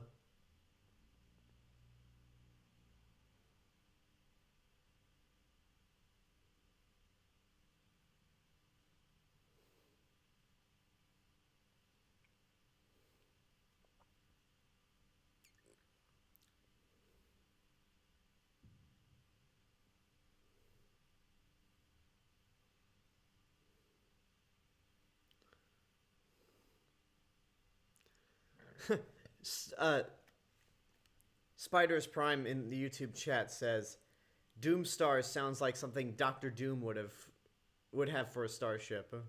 Yeah.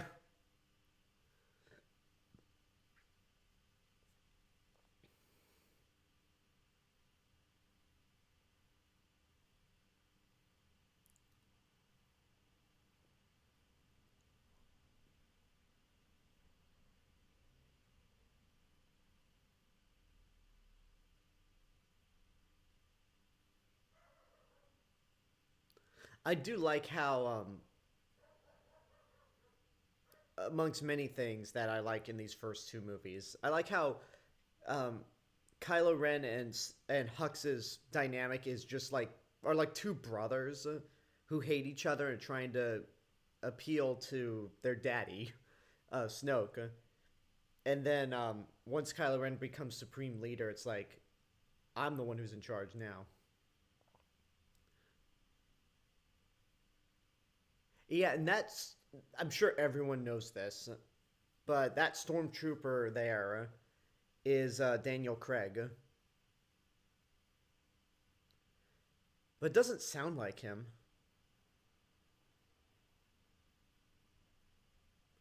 It doesn't sound like Daniel Craig.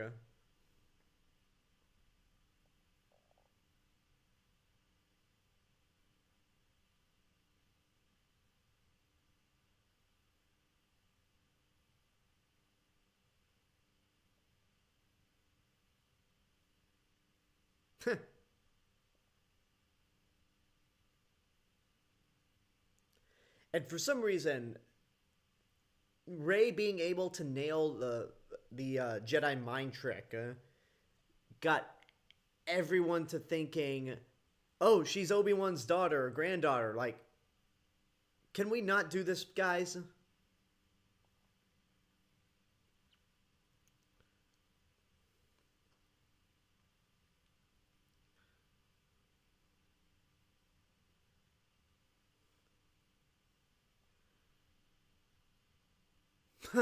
I like that. The stormtroopers are just walking by. One of them stops the other. It's like, yeah, let's turn around again. Nick Sheets on Twitch says, Alex, I just discovered we're supposed to get a Kraven the Hunter movie soon. Yeah, they just cast Aaron Taylor Johnson in the role, and I don't care about Sony's Marvel movies. Like, what's the point of making all these heroes about, like, all these movies about Spider-Man villains without Spider-Man? Like, does anybody care about Morbius? People don't like Jared Leto. Why would Morbius be of any interest to people?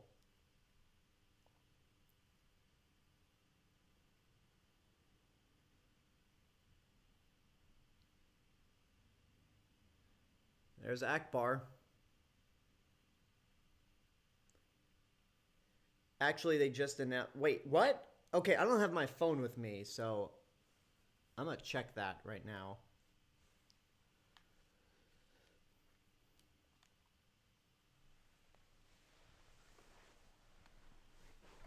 Hang on, I'm gonna grab my phone.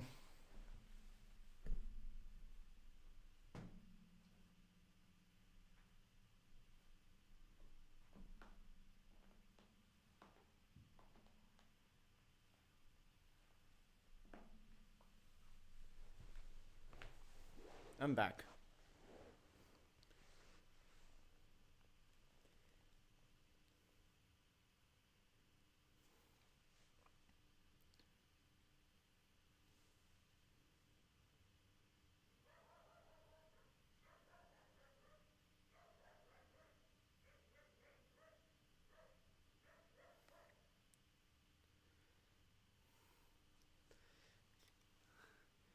A friend of mine told me about it just now. Huh. I don't know.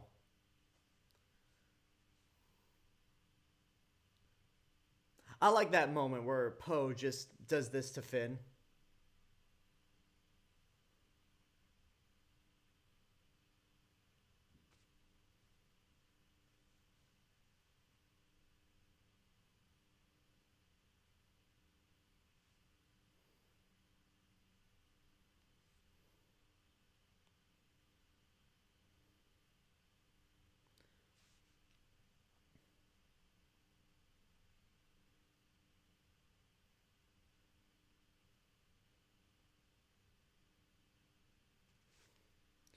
Where did you... Did a friend just told you that, or no?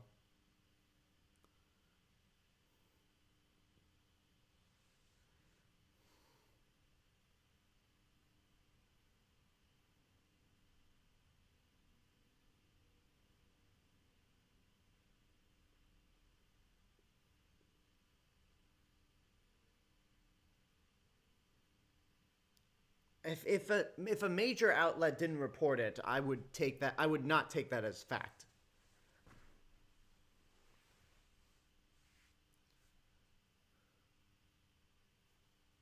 I've always liked Kylo Ren's helmet. One thing that I didn't have...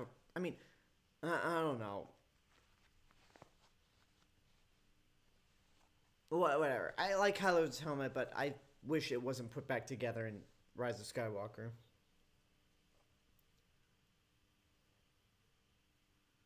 Huh. Hey, Finn, you knew the job was dangerous when you took it. You knew what you were in for when flying with Han Solo.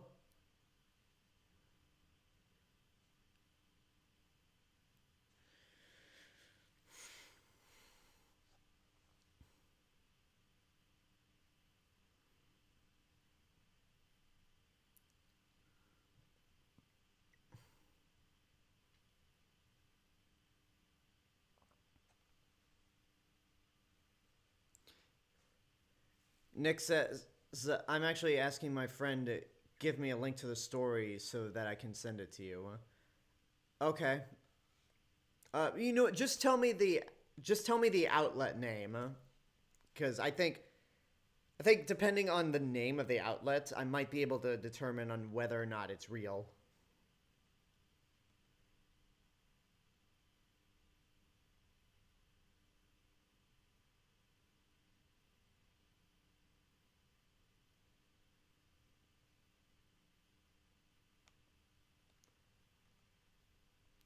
Han is pissed, huh?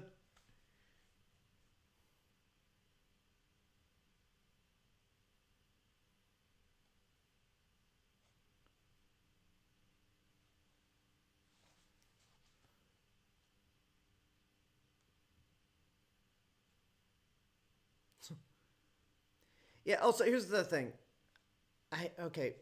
I said I was going to try to avoid talking about the Rise of Skywalker, but now that we're in the sequel trilogy, there's no way I can't avoid it.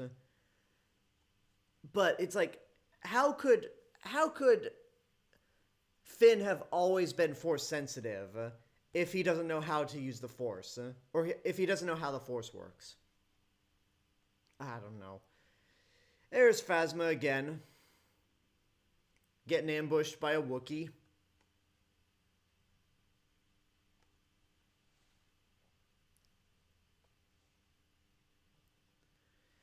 Rather see Jason Momoa or Pedro Pascal as Kraven the Hunter if he was in the MCU.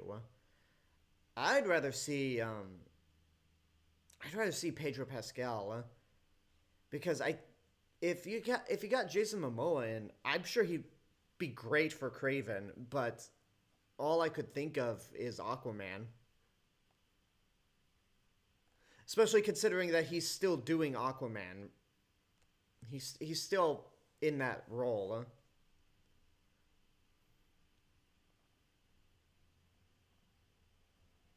I think it would be absolutely hilarious if the MCU managed to snatch up Henry Cavill and put him in something.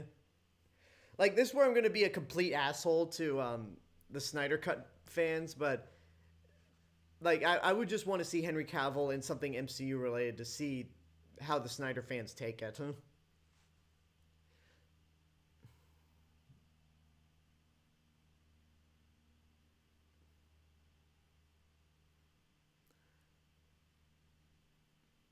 So there was a whole comic where we get to see Captain Phasma, how she escapes Starkiller Base, and just get an idea of the type of character she is.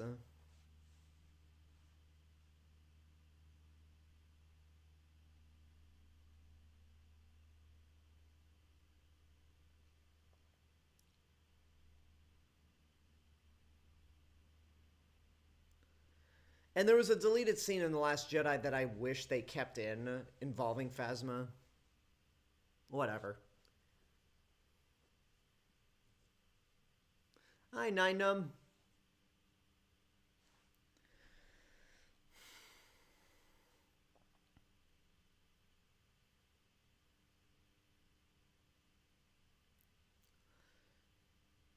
I still love... The X-Wings are still...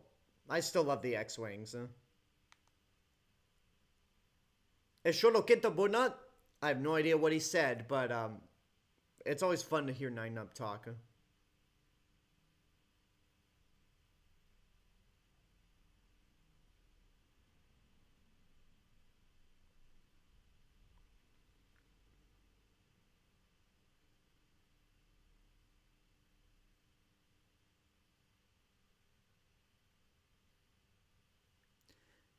There's Jessica Henwick, who's from Game of Thrones.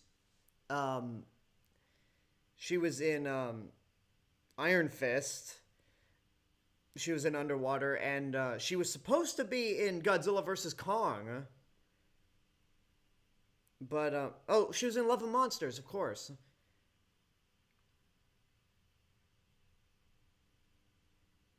Yeah, and then Jessica Henwick was supposed to be in Godzilla vs. Kong, but her scene got cut. Or I guess she just never... I don't know if she didn't shoot anything or what, but... I don't know. Yeah, I will say, King Raiko, if there was any way Phasma was truly wasted, it's that you wasted Gwendolyn Christie, yeah? As an actress. But again, I still think Phasma had more to do in these two movies than Boba Fett did in Empire and Return of the Jedi.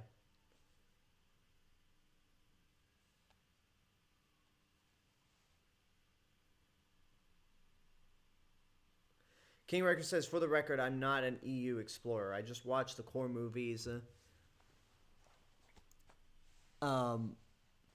And the theatrical spin-offs, Rogue One and Solo. That's a shame, because you should absolutely get into something like the Clone Wars series. Like, this Clone Wars movie's terrible, but the series is the best thing to come out of Star Wars since the original trilogy.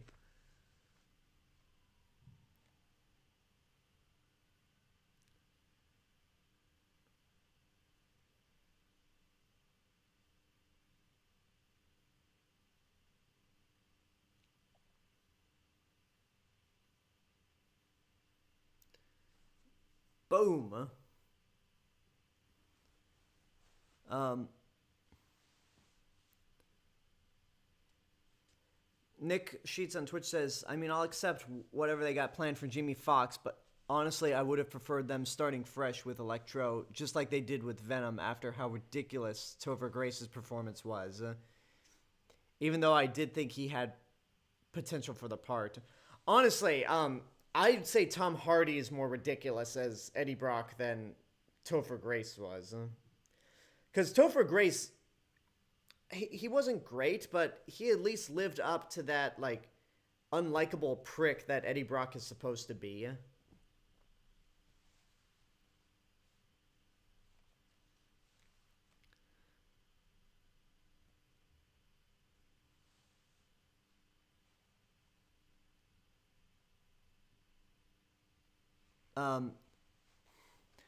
Music and atmosphere are pretty good, actually. Remember being ultra excited in 2015 around Christmas when this came out. In hindsight, do you think the soundtrack was what really brought those emotions back? I mean, John Williams' score definitely helps make, again, like with the original Star Wars, this franchise as a whole would not be what it is without John Williams. But I still think there's a lot, in hindsight, I still think there's a lot beyond the music that brings a lot of joy out of me with this movie. The introduction to our these new characters, the sets, the effects, just the look of it, I think, like, it just feels more like Star Wars. It just feels like home, pretty much.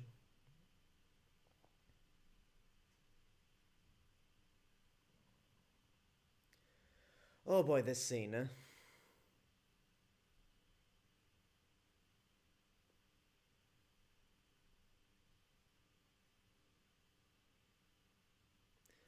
Well, even then, the Tom Hardy movies technically aren't part of the MCU anyway. They aren't, but the way Sony tries to, I don't know. The fact that they exist anyway, and removes any chance of Venom appearing in the MCU is just depressing. So, I don't know. Speaking of depressing, this scene's coming up, and I always thought this was an incredibly well done sequence.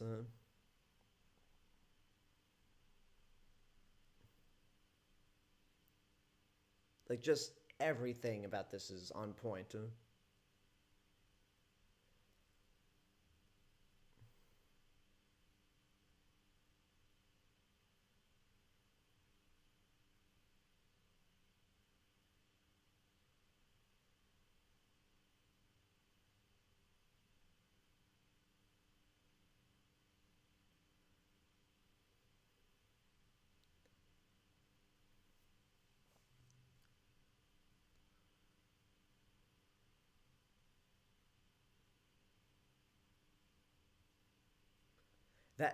That's a great shot right there, where, like, the sunlight is shining on both Han and Kylo.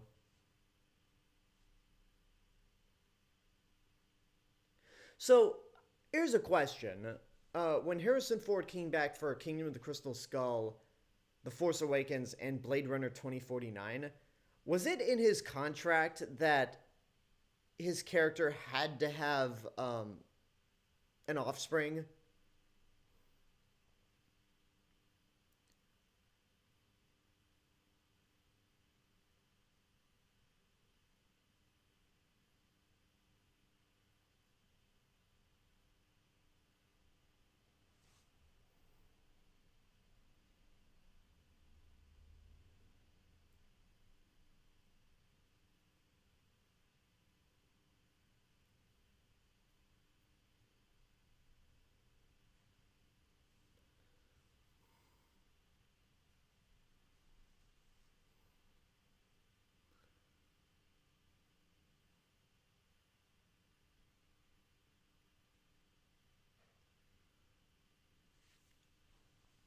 I wouldn't want to see Topher Grace come back just because people have so many bad memories of Spider-Man 3, but also he just might be too old at this point, and also he's too scrawny.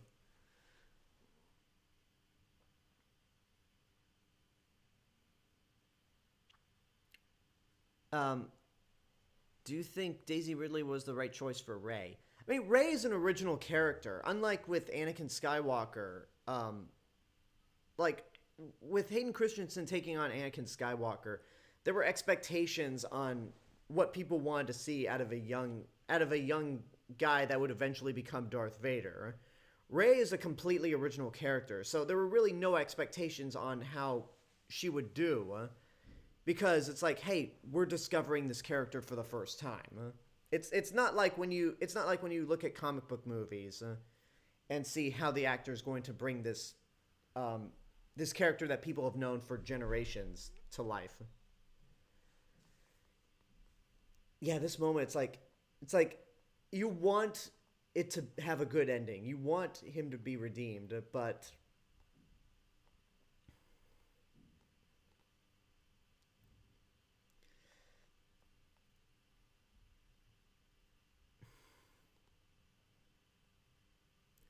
I mean, 35 years later, and Harrison Ford finally got his wish to kill Han Solo.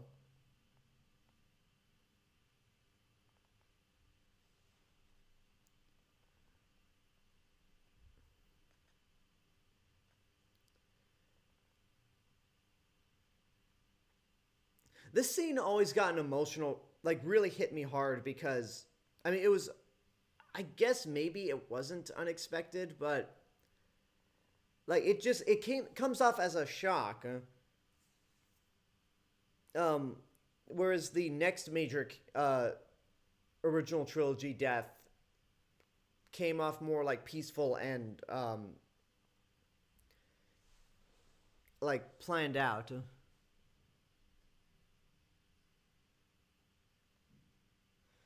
Um, Francisco says, now that these new 3 movies are out, Hayden's performance looks rather good, and the movies overall haven't aged that badly. Episode 3 was really good. Have you watched Attack of the Clones recently? Because it's Attack of the Clones does not age well, and Hayden Christensen he's still terrible in that movie. He's better in Revenge of the Sith because Anakin's a mature character, but he's still awful in Attack of the Clones. So no, I still don't think. Again, Phantom Menace has good stuff in it, but also has an equal amount of terrible stuff in it. And Attack of the Clones is just the only thing that makes Attack of the Clones not the worst Star Wars movie is that Rise of Skywalker exists. But really, that's not a compliment to Attack of the Clones. I really love this lightsaber duel. Yeah, I really do prefer when the lightsaber duels are not flashy and over choreographed. I know that doesn't really sit well with prequel fans, but I've said this several times with the lightsaber duels in the prequel trilogy, because they're so over choreographed, it can feel too over the top, and it just feels like that the two combatants are trying to attack the blades and not each other.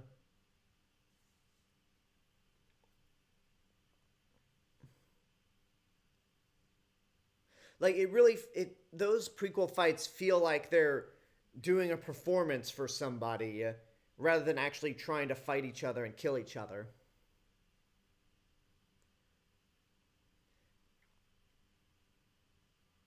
Yeah, this lightsaber duel, first between Finn and Kylo Ren, and then Rey and Kylo Ren, looks like they're really trying to attack each other.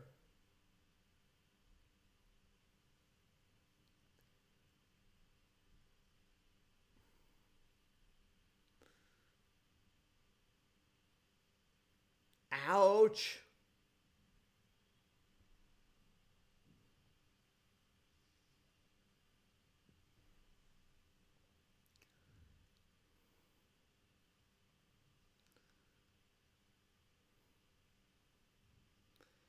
Ooh.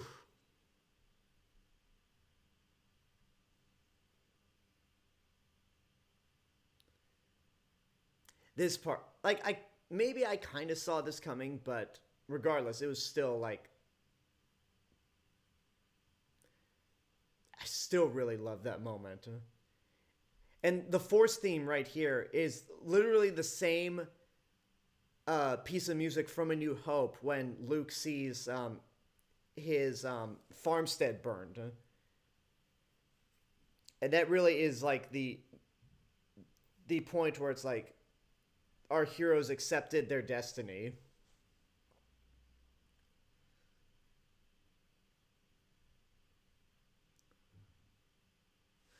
And it's just so cool to see a woman as a Jedi, or at least a woman as the main character in this series.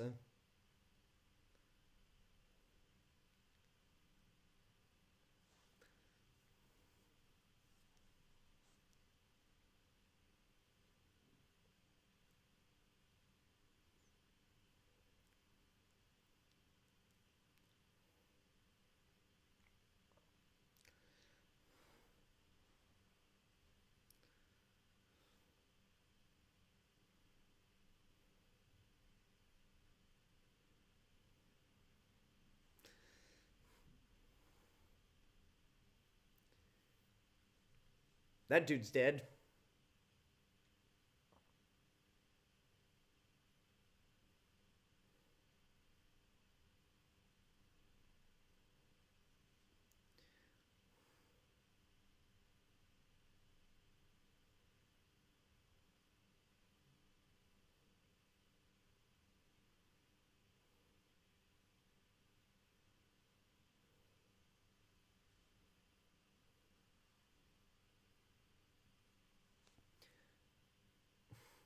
I like this little shot of BB-8. He's just looking around all the explosions and ducks when it looks like he's about to get hit by debris. King Raiko says, "What do you think of Rey beating Kylo in a lightsaber duel on her first try?"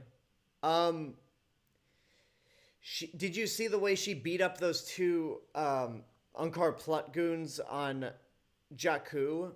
I mean, it's not that far-fetched for her to beat somebody.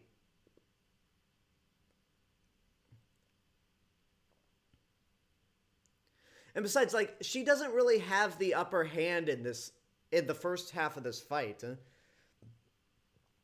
Like, yeah, she beat Kylo Ren at the end of the day, but right now she's running. She's been falling back this whole time, and yeah, she's trying to run. So Kylo Ren clearly has the upper hand in this fight at first.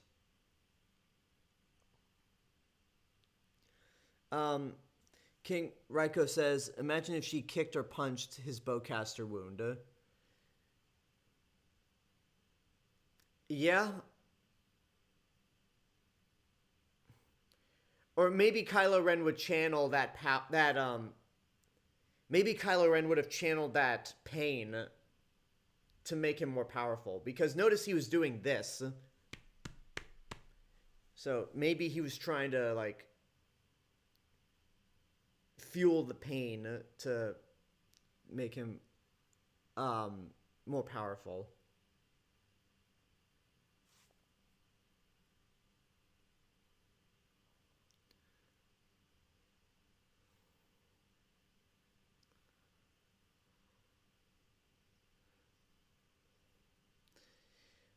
See, it's not until Rey starts to embrace the Force where she starts to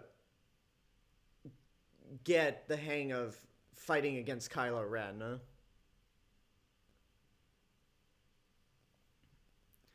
Nick Sheet says, "I pray we don't get any characters worse than Jar Jar." I'm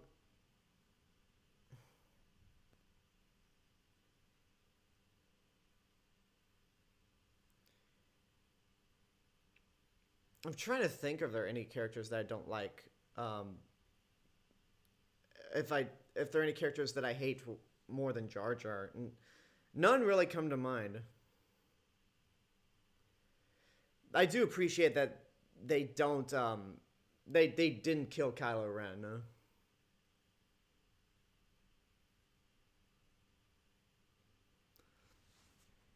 Even though his scar magically changed in between movies. King Riker says, don't do wound beating, kids. Yeah, that's good advice right there. It's like, heal your wounds, don't do this. Oh, that poor bastard. He got in a TIE fighter's hoping to fly away. It's like, I'm free! Oh shit, debris hit me and I'm dead.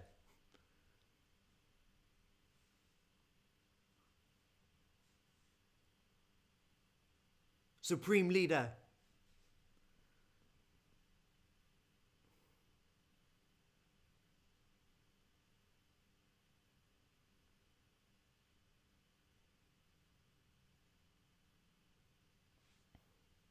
Yeah, we'll see how that happens. Sith equals science. I'm not sure what that is.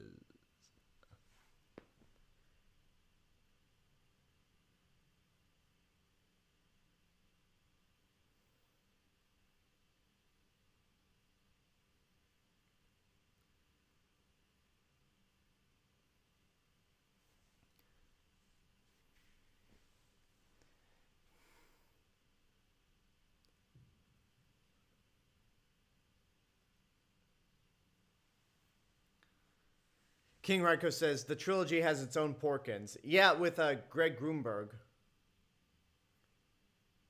Oh, Dragon Ball. I guess, okay, I guess so. I mean, I didn't really pay attention to Dragon Ball Z.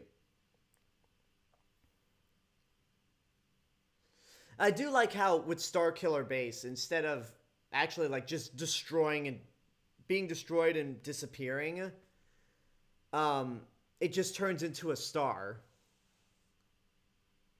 Because it's absorbed all the power from the stars it sucked out.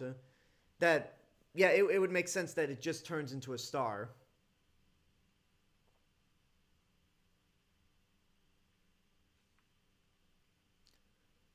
Oh, there's R2KT right next to Poe's X-Wing.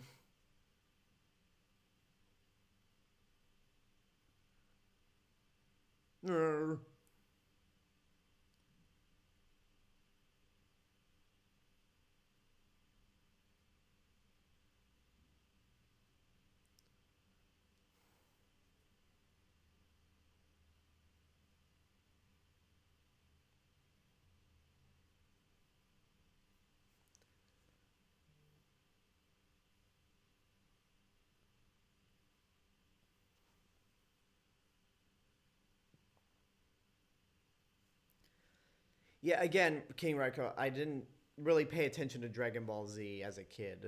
Like I remember watching it a lot as a kid, but I didn't really pay attention to it, and I just watched it, waiting for Cartoon Fridays to come up. Someone's reactivated.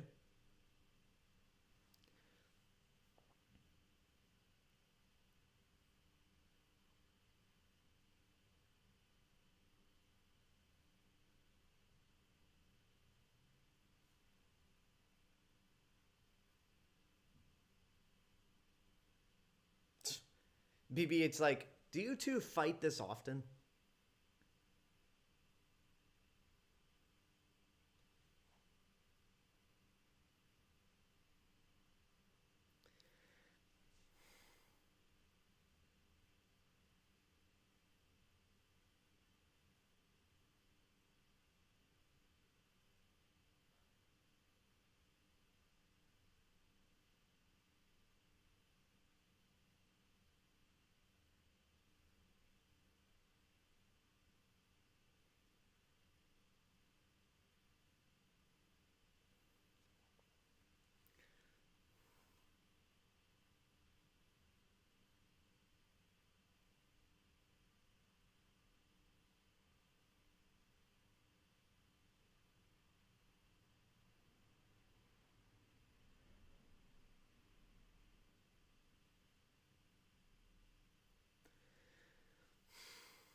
Here's one criticism I have with The Force Awakens. Rewatching this several times, J.J. Abrams lets John Williams do so much of the talking in this movie, metaphorically, that there are a lot of like shots of like long unnecessary shots of characters doing things, where it's like you could trim the shots down or just, I don't know.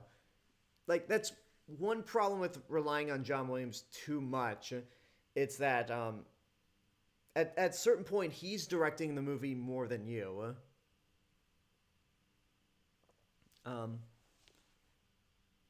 King Ryko said, and now we have the map of Skywalker, which the films have never stated to be from him or even indicated that he was aware of its existence, let alone it being inside R2. Yeah. Again, like, I feel like when people say that The Force Awakens or The Last Jedi undid everything The Force Awakens set up, it's like The Force Awakens didn't really answer things because of J.J. Abrams' obsession with his mystery box. J.J. Abrams left a lot of things open in The Force Awakens. So when you say The Last Jedi undid all that, it's like, no, The Last Jedi undid your silly fan theories. Now we're on Act 2. You know, the really funny thing about Act 2 is all my favorite scenes in The Last Jedi, or most of my favorite scenes from The Last Jedi, take place in Act 2. And my least favorite sequence ever in The Rise of Skywalker is on Act 2.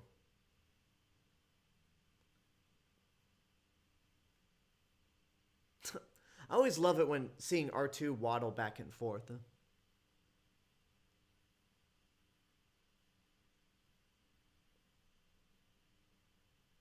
There's Rodimus Prime, Luke. You see why next watch party. I didn't watch Transformers Season 3, so I don't think I get that reference. I watched the movie because I reviewed it when The Last Night came out, when I refused to watch The Last Night. But, I don't know. You know, I gotta say, like, for as safe as this movie plays it at points, I think it is bold. I think it's really bold for Mark Hamill to actually be in this movie as Luke Skywalker, but he doesn't pop up until the very last scene. It's like, I would have expected, like, considering how Disney is at milking stuff, I would have expected them to feature Luke Skywalker more throughout the movie, but for him to be at the very end, that's pretty bold. And again, this kind of shows why, like, I'm sure Rian Johnson had input on what was happening. I'm sure Rian Johnson was actually on set when they were filming this.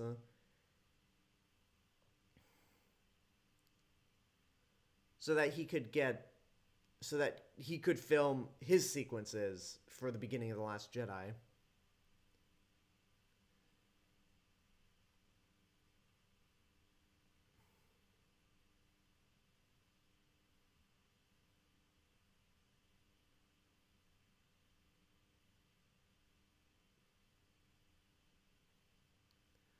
Some people have criticized this last shot of the film, like where it's a helicopter shot.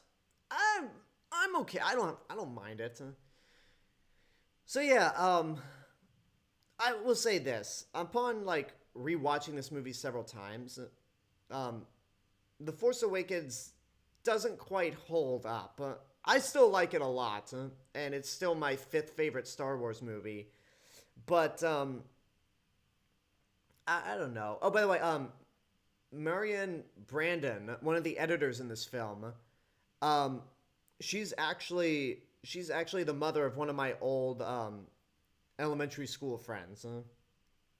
Just wanted to point that out right now. And she also edited J.J. Abrams' Star Trek films. I think she may have edited Mission Impossible 3, the one that Abrams did. Yeah, I still like this movie a lot. Rewatching this several times over, now that we've had just this flood of Star Wars related content from Disney, it definitely does not. I think something like obviously I think The Last Jedi is a better movie than this, but like Clone Wars Season 7, The Mandalorian, those are definitely better than this. King Raiko on YouTube says, considering the reveal in The Last Jedi that Luke turned off his Force sensitivity, would you call it lucky that Rey found him when she arrived to Ahch-To, or was the abandoned temple a good beacon? I think the fact that he went to die at the first Jedi temple, with the old Jedi texts, was kind of an easy sign. And plus, it's just one island. It wouldn't be too hard. It's one giant island with temples on. It wouldn't be too hard to find an old man there. And King Raiko also says, I'll stand by this movie and The Last Jedi steadfastly for years to come. Well, okay, so yeah, next time we'll be doing The Last Jedi, which, again, I'm going to be implementing some ground rules for that movie for people that want to be assholes. Like, I thought I'd have to do it for Captain Marvel, but everyone was pretty cool with the Captain Marvel watch party.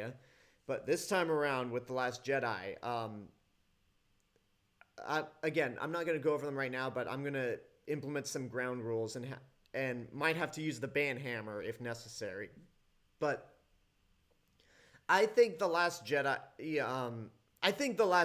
will improve over time.